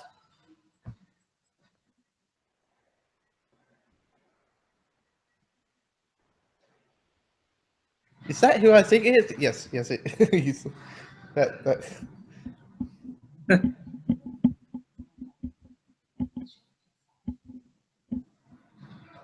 And also another thing I will say is that the punches and the hits don't really feel very real. Yeah, it just doesn't feel like they're getting hurt. I didn't know it's meant to be like they're meant to be super punches or something. Like, like I said, it is a nitpick because how can you make super powered punches look real?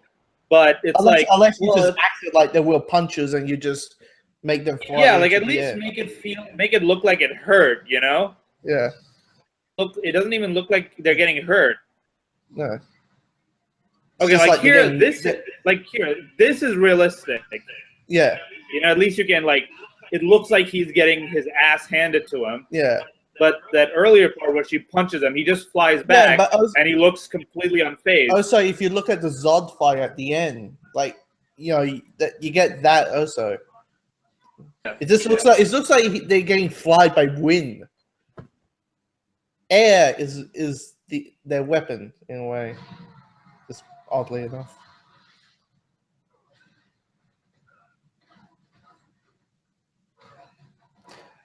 I think it is a good time right now to talk about one of the complaints a lot of people have is the obstruction. Superman is just running into buildings, not caring who's in it. Yeah. Yeah.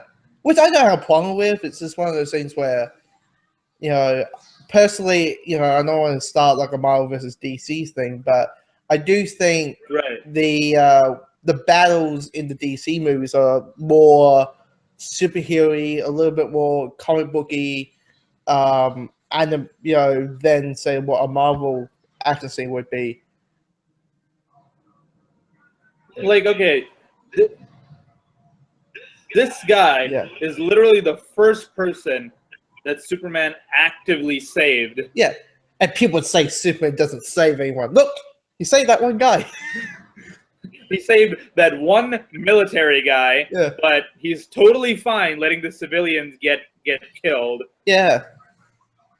Like it's understandably if they're like, I don't know, in Metropolis, someone says you need to evacuate every person in the city so you can have Metropolis being like a nothing but a battleground, but I mean, yeah.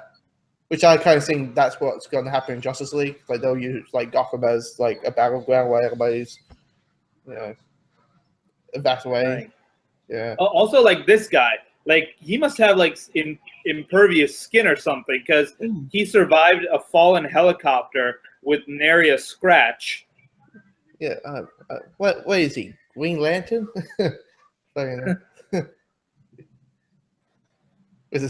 If you guys don't know, he voiced a Green Lantern once.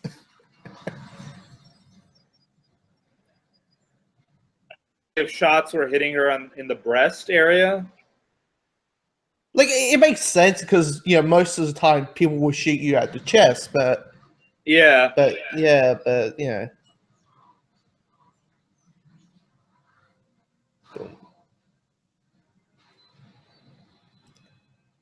there's a part at the end of this fight I really love where it's like, we are done with this fight.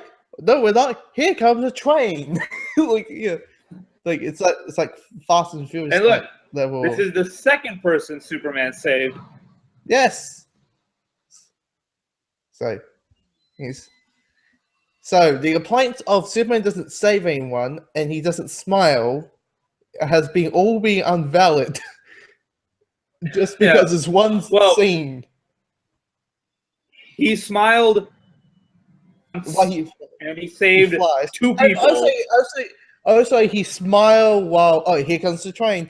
But anyway, he smiled in that scene between him and Martha.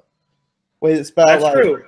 Yeah, where she's like, a girl was looking for you, and it's like, oh, there's nothing worried about, Yeah, like I feel like the whole he doesn't smile thing is a little too much. I mean, what was he supposed to do when he gets hit by a train? Smile at it? Yeah, like I would say this: him smiling, let's say, him fighting the well machine, is more psychopathic than him not smiling at all. So, like, a picture him smiling fighting Zod, it could be like, okay, that's weird.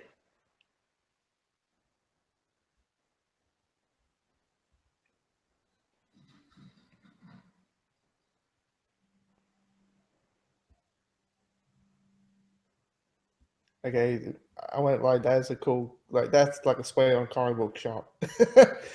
Yeah, it is a pretty cool shot. It might be a lot of like, I don't know, there's an artist called Alice Watson. It kind of might be a little bit of Kingdom Come. Hmm. Yeah.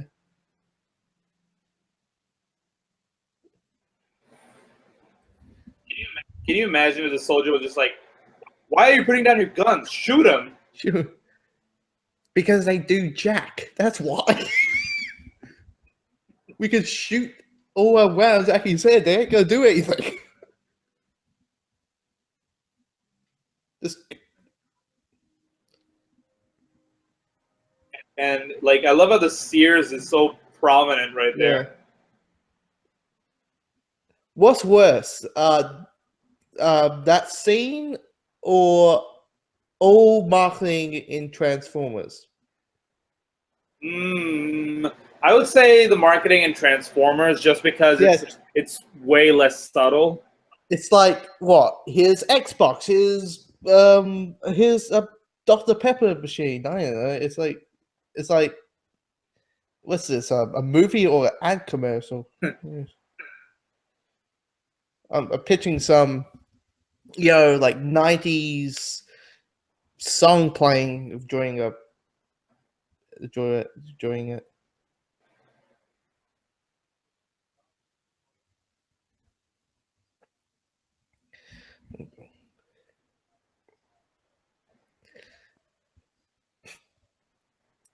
I love how she's like calling him Clark in front of the cops. Yeah, like I get it if you want to, like I always see like the superhero names as more like code names while you're in battle, but while he's just talking to Martha, it makes sense he'll just go with Clark, Clark. But anyway, da da da. I love how like the entire population of a planet is like 1 billion people, Yeah. and it's like Earth has got like 7 billion. Hey, just if you want to spoil anything, just go to Arkham or somewhere. I don't know. Maybe that can help. I don't know. I'm just blind.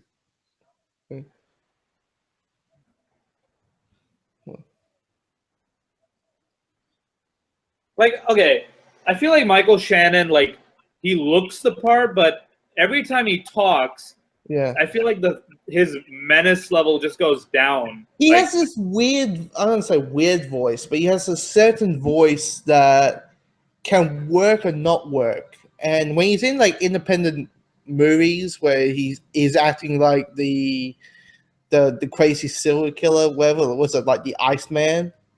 yeah. Yeah, it works. But if you have something like him being a general, it'll be nice if it was like trying to think like I don't know, George Clooney as Zod. That who has like a general voice or something. Yeah.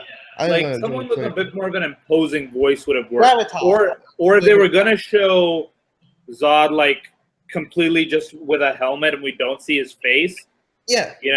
we could have done like a Darth Vader thing where, like James Earl Jones or Peter Cullen or someone voiced him for the most part, Yeah. and then like just have Yeah. the actor in the helmet do the regular voice But then, after. and then the problem is why show an actor who's only got why market an actor saying okay, why have an actor like say a Marcus Shannon who's only in the movie for like 5 minutes.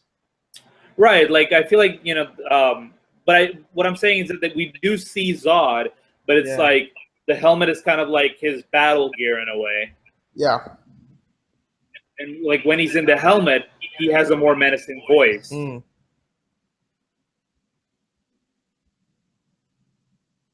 Like someone, that guy from the Final Destination films or something. Yeah, that too. Yeah, trying to use a reference. Yeah.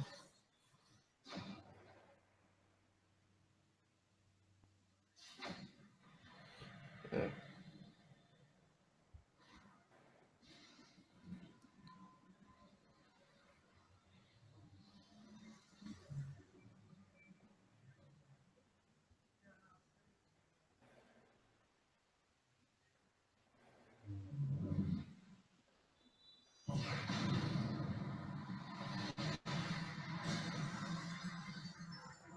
I mean, okay, with the destruction of Metropolis, it's just, most of the destruction is by Zod. So it's nothing that I don't know. It's something it wouldn't bother me really, and it actually kind of shows the stakes in a bit because you're seeing actual people getting killed in this. I don't know. Do you like? It's not really shown like people getting killed. You see people in the dust, like Yeah, but you don't like for example when Perry and those two other people are like like trapped in the rubble and there's literally no one else. Yeah, you'd expect at least a couple dead, unless you're applying their ash. Unless you're applying they get turned to ash, but we don't see that. Or like show a few bodies lying around, like at least like imply that there was a death toll in this event. Yeah. Like, I'm not saying you need a moral, like, here's all the people who, like, I don't know, like the end of the Avengers, but something that says, hey, yeah, in the real world, something like this, people would die. Yeah. Right.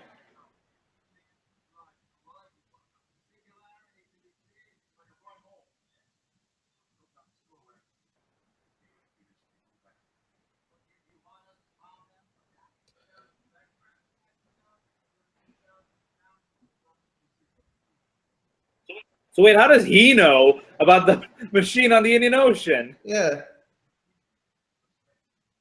It's unless there was a scene that got cut out about, there's another one at the Indian Ocean. Okay, there's a 5 seconds, scene. Yeah, like,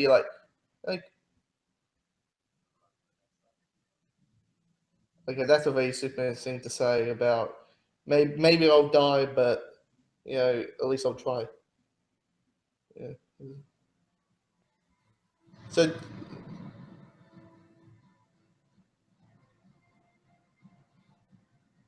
I mean, in this movie, a lot of people do say Superman doesn't act like Superman. And I'm like, he kind of does.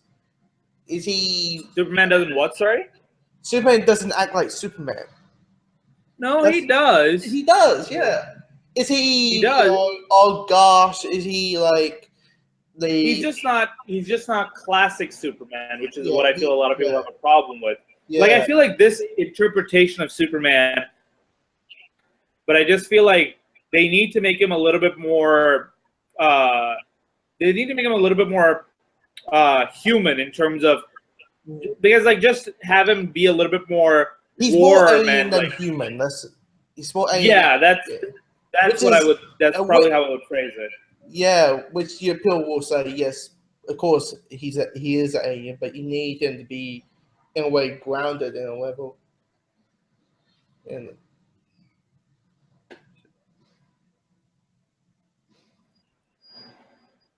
So, if I ever go to a planet and I get powers, the way I can control it is by clenching my fists. Again, note to self.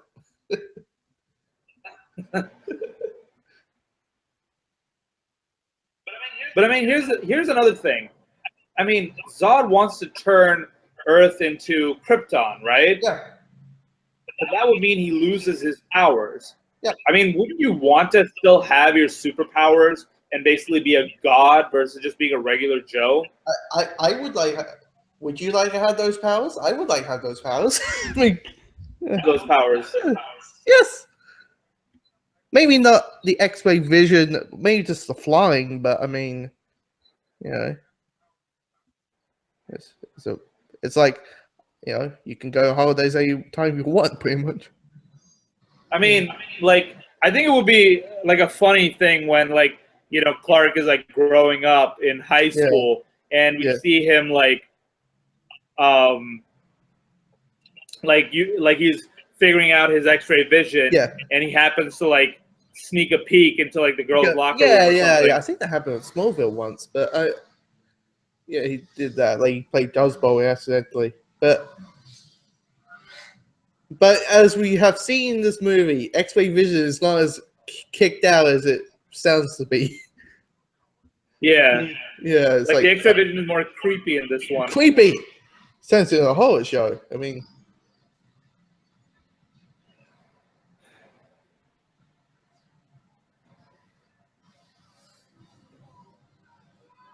okay, that's a good transition between like the flames to the pilot. This is something that I will always repeat. Snyder knows how to direct action. So, look at that. Perry is telling everyone to get his out. people to leave, but in Batman v Superman, the guy needed to wait for Bruce Wayne to helicopter over and call him, and only then does he start evacuating. Like on the roof, Lois, on the roof. It's like what?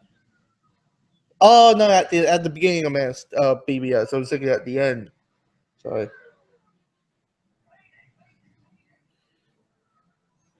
Oh, when this scene came. Okay, when I saw this movie in the theater, when it comes to the scene of the building collapsing on these people, a child cried, and the question came along: why didn't Superman save them? I'm like, oh dear, oh dear. Well, first he's and I love how they're like running away from it rather than running to the side. Yeah. But now they do. Yeah, like this is probably a good example to say, like, we are seeing the consequences of stuff like this. A little bit Independence Day, a little bit on with a Superman movie.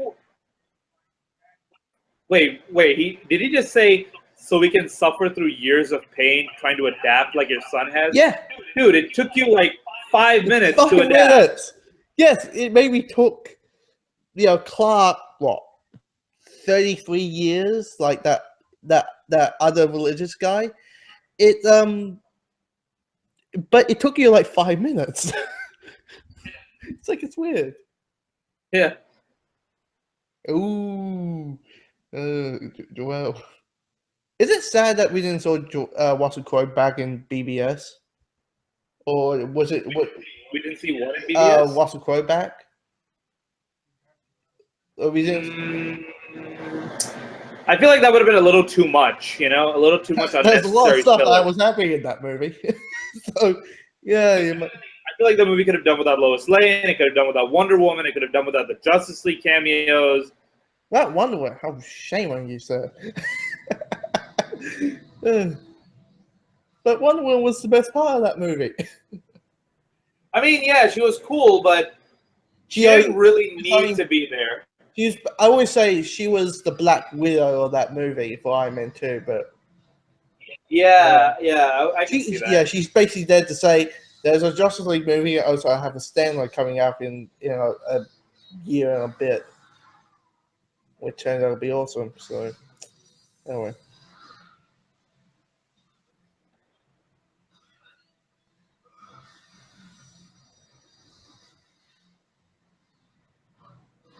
This scene of Superman fighting the War Machine,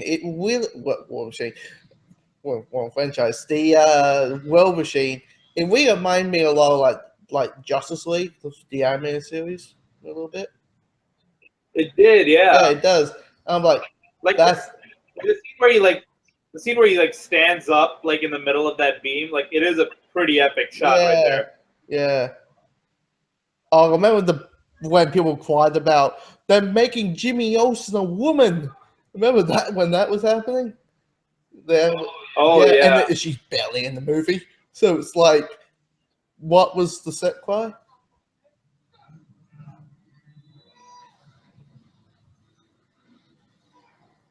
Like, this is terrifying. Even these few, people, you kind of. Yeah, like it is pretty terrifying. You're in fear with these guys that they might die. I know it might be with the music. Definitely. Look at this epic shot right here. Yeah. Also, the Christopher Reeve cameo, I like to say, where Clark's face gets mushed into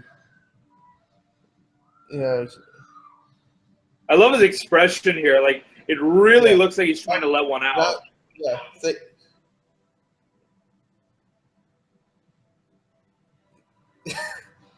yeah.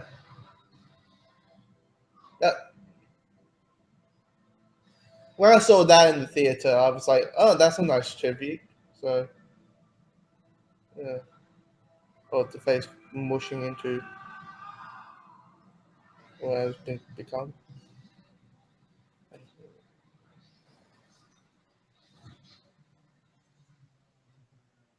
It's interesting. Like if you you watch this movie and then you immediately watch like the beginning of BBS, and you see the two perspectives. Did I just notice that that female soldier's name? Yeah. Wasn't it like that?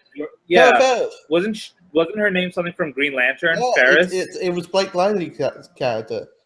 So well, we know who's going to play her in the Green Lantern Corps. Yeah. Well, I mean, but isn't the Ferris character like an airliner owner versus a soldier?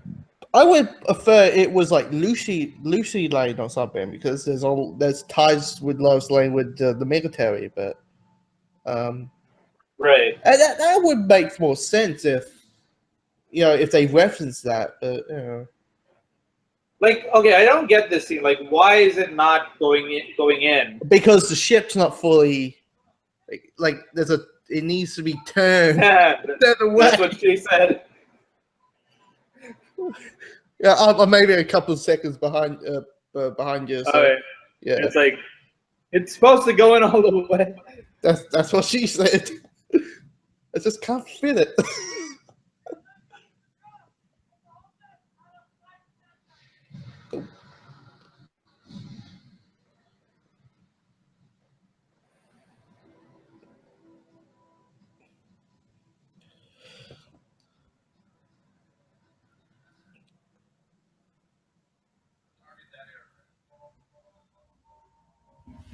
Okay, this has to count as Superman rescuing Lois right here. Yeah, twice. She does it twice. If you really think he does it twice, like in less than 2 minutes. So effectively, he saved her 4 times in this movie. Yeah, I love when he says, "Krypton, you have this chance." It's a cool line, but then it's a cool line and how it was done about it. Yeah, it's you. Man of Steel, I just realized, is a bunch of great scenes that might not mush all together. Yeah, like good lines, good dialogues, and all that kind of stuff. Like that, Krypton had its chance. It's a great moment. Yeah. But then you're like, but then why have him mope about the decision that he made for like the rest of the movie? You know? Yeah, and probably the rest of the universe. See, yeah, because it.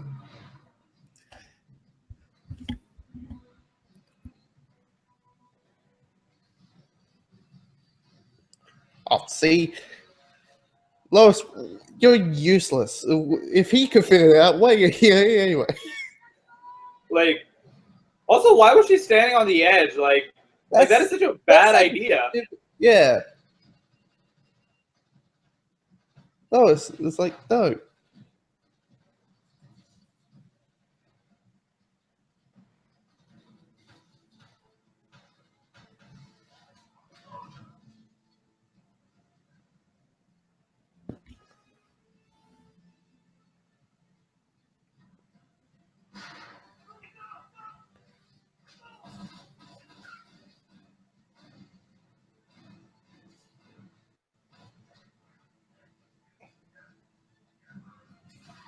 Oh, that's hinting to something. Big controversy.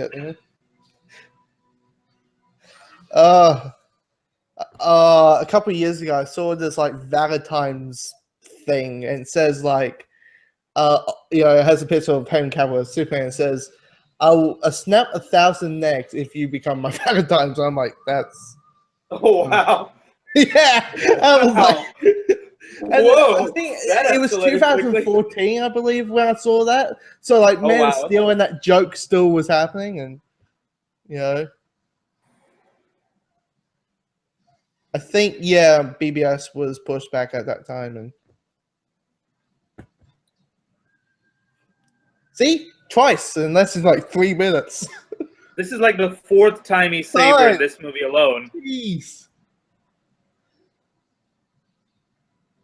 And I'm sorry, but I never understood the blue lines. Like, what's with that? But okay, here's another thing.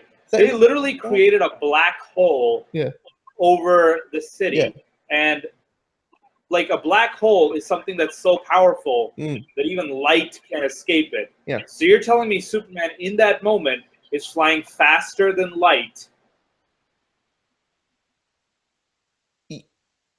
That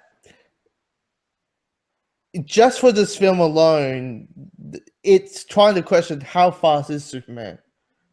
That's because I'm just thinking like, okay, but Flash and all that, but it's just I'm just thinking this film alone because obviously this film was intentionally just be this is Superman 1. We have no intention to become a shared universe, and then it became one. Right. Yeah, which I think, when it comes to BBS, I think originally it was just it was Man of Steel 2 that just turned out Batman in it. They turned that into something else, but right. Yeah. But yeah. Like okay, here's another pretty cool shot. Like it's just Zod kneeling down in front of Superman. Wait a second, that's not how it goes. Super is meant to kneel for Zod. Anyway.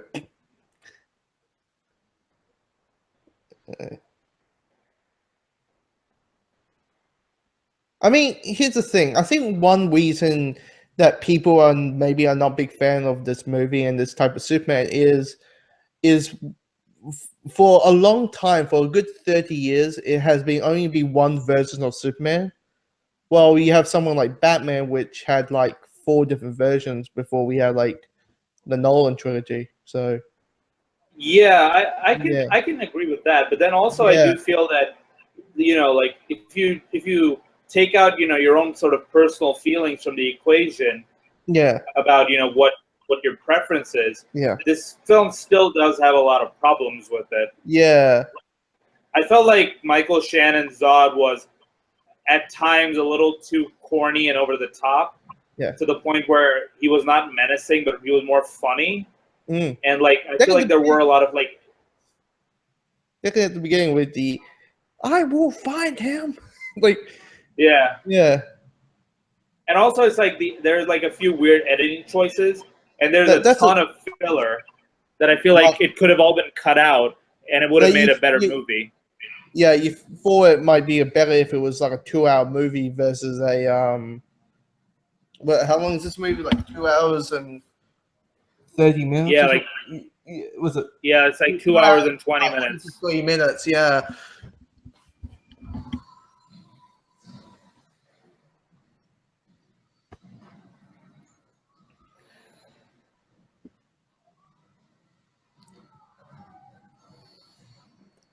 Wait, Zod doesn't know how to use heat vision? I thought he had adapted. Yeah.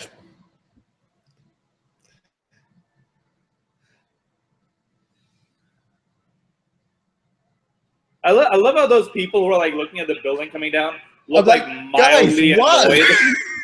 This is a battleground. This what? It's like, oh man, the building fell down again. Like it is it's a very comic booky thing where you have like a bunch of people just standing there. Oh, there's LexCorp. Oh dear, we were so excited when that was on. And I'm like, wait, he kicked the truck towards him, and then he went around the side, and I'm like, like the geography of like that's what I mean by the editing. Like, it just it feels a little all over the place. A little bit clunky. Yeah. Yeah. I mean, it's no Suicide Squad level, but I mean, Right. yeah. Though I did see a very funny YouTube video where, so you see the shot where Zod like uppercuts Superman. Right, right. Like someone made a video of basically where he has that Street Fighter battle cry. Is like he hits him and he's like Hadouken and like kicking the, and I just thought that was really funny. Yeah.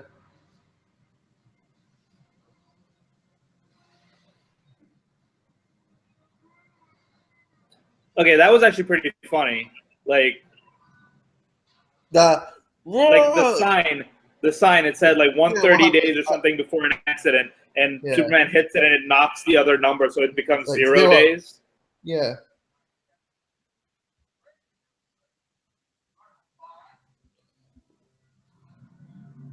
Someone's a little bit jealous that someone figured it out better than longer than they did.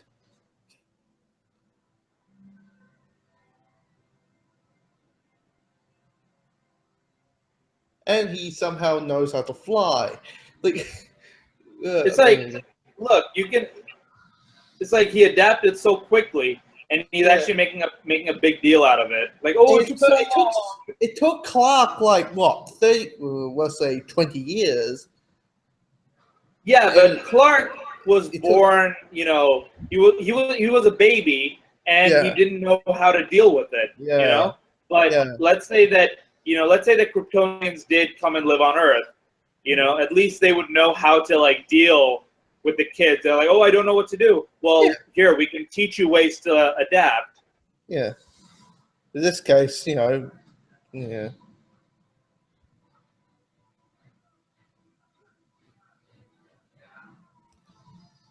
I mean, I won't lie. This fight is really, really good. With the music. It is, yeah. It's just like a superhero brawl, really. Just a brawl. But again, like I do feel there are moments where you don't really feel like getting hurt. Yeah. Oh, well, we know why Boyce is pissed over Superman because he swore his satellite. That's why. Yeah. He's like, can you imagine if he's like he's got Superman pinned down with the kryptonite spear, and he's like, you took away my cell phone signal. I was watching girls.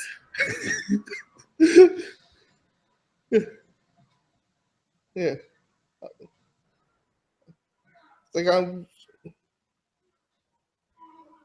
Now this scene always got a lot of flack because it's a bit of like it came the big debate of like should Superman kill or not. But when you think about it, this is like this is probably just like climb over, you know? Yeah. But then it's like, but then I actually didn't have a problem with the whole snapping Zod's neck thing. Yeah, because everybody's saying, well, Superman would never do this, but it's like, look, he's like he's saying stop, he's screaming stop, and he doesn't want to do it, and then snap. A very young Superman, so it's like he didn't it's not like he has that sort of quick presence of mind to find some way to like he's a rookie essentially, so he is going to make a mistake like killing someone. Yeah. Even though it does affect him. And to be fair, Superman did kill Zod in Superman 2, so it's not that new of a thing.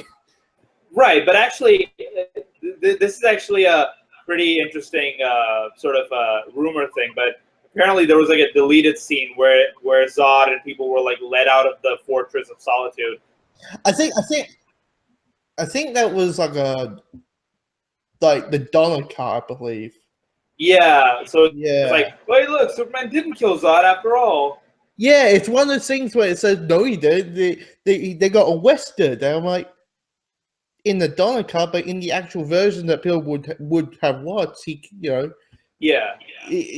Lois killed one of them. Punches that woman in the face. Punches her. Also, I'm sorry, but there was no way that Superman could have predicted that it would have landed just ahead of them. Unless it was like just a couple seconds, like like a couple meters away, but it's like no, it was. It's PG-13. You can drop one F-bomb. Unless over here in Australia, you can say the word fuck so many times, you still get a PG-13 rating.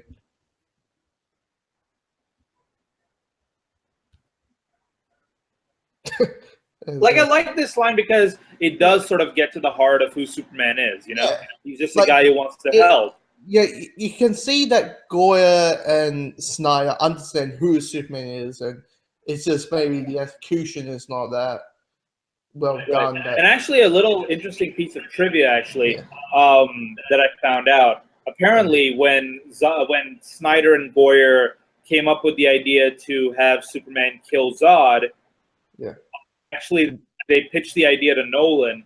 Yeah. Nolan was like, "Don't do it; it's a bad idea." Right. Then Snyder and Goyer went to DC, and they pitched the idea. And apparently, even the people at DC told them it was a bad idea. Yeah. But they still went ahead with it anyway. Yeah. And also, I'm sorry, I had to groan about the stupid line about. I just think he's kind of hot, and it's like. Yeah, it's like oh. That's man, something that's like I like to call trailer lines. Lines that only suit in the trailer, but in the movie, it sounds like what the hell. Also, this scene kind of bugs me as well because it's like, wait, so he knew he was always going to be Superman, like with the red cape and everything, and Jor-El just happened to have a red cape for him. I mean, there is a theory about there's the Marvel comics in the DC universe and DC comics in the Marvel universe. Maybe he read, I don't know. Thor, but like he went Thor. No, but the coincidence is that he's walking around in a red cape. Yeah. But then his costume that Jor-El provides him also has a red cape. Like, I just feel like that coincidence is a little too weird. Yeah. Oh, look, he's smiling still. Look, he says and look, he's on a scooter. He's on a bicycle. He's on a bicycle. Oh, and here comes the Clark moment. And actually, it's weird. Like, I think the first image I ever saw Henry Cavill was just when he got announced to see like who this guy was. There was an image of him wearing the exact glasses. And I'm like, that's Clark. He rocks those. And then you find out that he got turned down over Twilight and Harry Potter and Superman like 7 times, and it's like, geez. Yeah.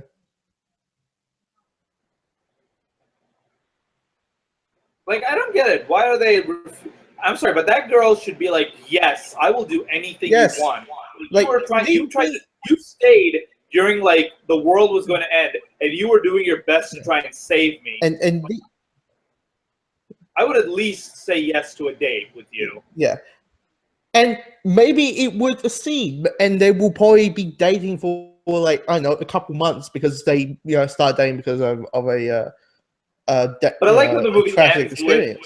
I like that the movie ends with Clark Kent smiling. Yeah. He smiles when he's Clark, guys. Yeah. Yeah. But anyway, I just hoping there's a post-credit scene.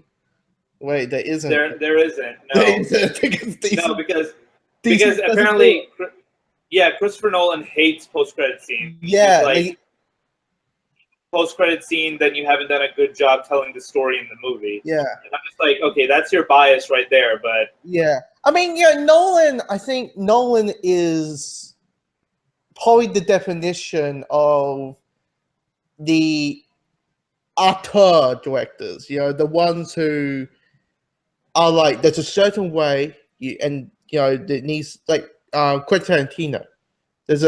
He has a point of view, and he will, but he'll say he'll never do Netflix, Yeah. Yeah, but then, like, I do feel that Nolan is very traditional and, like, how he tells the stories. Yeah. But I don't think there's anything wrong with a post-credit scene, just because... You know, it's like it's a way to keep the audience in the theater. You know, Look and at also all like the have them. names. Yeah. Yeah, like because by the time the credits roll, everybody's leaving. No one's gonna Yeah. stay and appreciate the I mean, hundreds of people who worked on film. I mean, yes, 99% of people are not movie fans like us, where yes, we know who this is and this is and this is, but it's still nice to see the general public just sit there. It's funny when I saw Wonder Woman, I knew there wasn't a post-credit scene, so I walked out, and then people like nearly the whole theater was sitting, waiting for it, and it's like, no, you just get a was it Sire song? Yeah, it's like It's though interesting. the post credit scene for Spider-Man: Homecoming was probably the biggest kick in the balls I've ever seen. Like I have a kick out of it. I kind of enjoyed it. It's like, no, I thought it was pretty funny too, but it's like but like so many people were actually complaining about it. Yeah. They were like, we stayed and waited for that. Yeah. Like, it's not a hint for Homecoming 2. It's not a hint for Infinity War. It's a hint for nothing. Right. Yeah. But anyway, well, we finished Man of Steel. Sometime, I don't know, in a week or two, I'll start doing Batman and Superman, because I have to think which version it's going to be. And I would go with the Ultimate Edition just because it's the better version. Yeah. I also was thinking, like, do the cinema cut, just because it's the one that most people would own pretty much, and we'll talk about the Ultimate Edition while that can be our post credit discussion, like how the Ultimate Edition varies from the theatrical. Yeah. It is basically, the Ultimate Cut is basically his more Clark. It's basically, because a lot of people, it's like, it's a Batman movie with Superman in it, and it's like, yeah. And it's meant to be more Clark. It's meant to be Man of Steel 2 with Batman in it. Yeah. But anyway. But then they've also introduced that character played by what's that actress's name? Jenna Malone, like that blonde chick who just basically is completely useless to the story, other than telling Lois where the bullet came from. Yeah, and people are like, is she Barbara Gordon? Is she Robin? I forgot that was it Carrie Kelly or whatever? Yeah, it's like, no, she's just some rando person. Some random person. Like, if you people thought that people also thought that guy who lost his legs in the movie people thought he was going to be like Robin or something. No, I think no, he was Flash because he had the green socks. Right. No, that means he'll run fast and something. I'm like, yeah. And know that it ain't true. Recently they made Flash the youngster of the group, and that's kind of a smart move. Make him the comic. Yeah, it's like, but then like I'm sure we could probably keep on talking about. It's basically I had three more movies to talk about the bigger universe, and it is going to be interesting, just because I haven't watched Suicide Squad since I owned it, so that's going to be interesting when it came to that. But because I checked out the Ultimate Cut and the Standard Cut, and so it's nothing that big of a change. So so in a week or two, going to do BBS, and then same with Suicide Squad, and then finish with Wonder Woman. Hopefully, it'll tie up to Justice League in the right time. So, guys, see you later.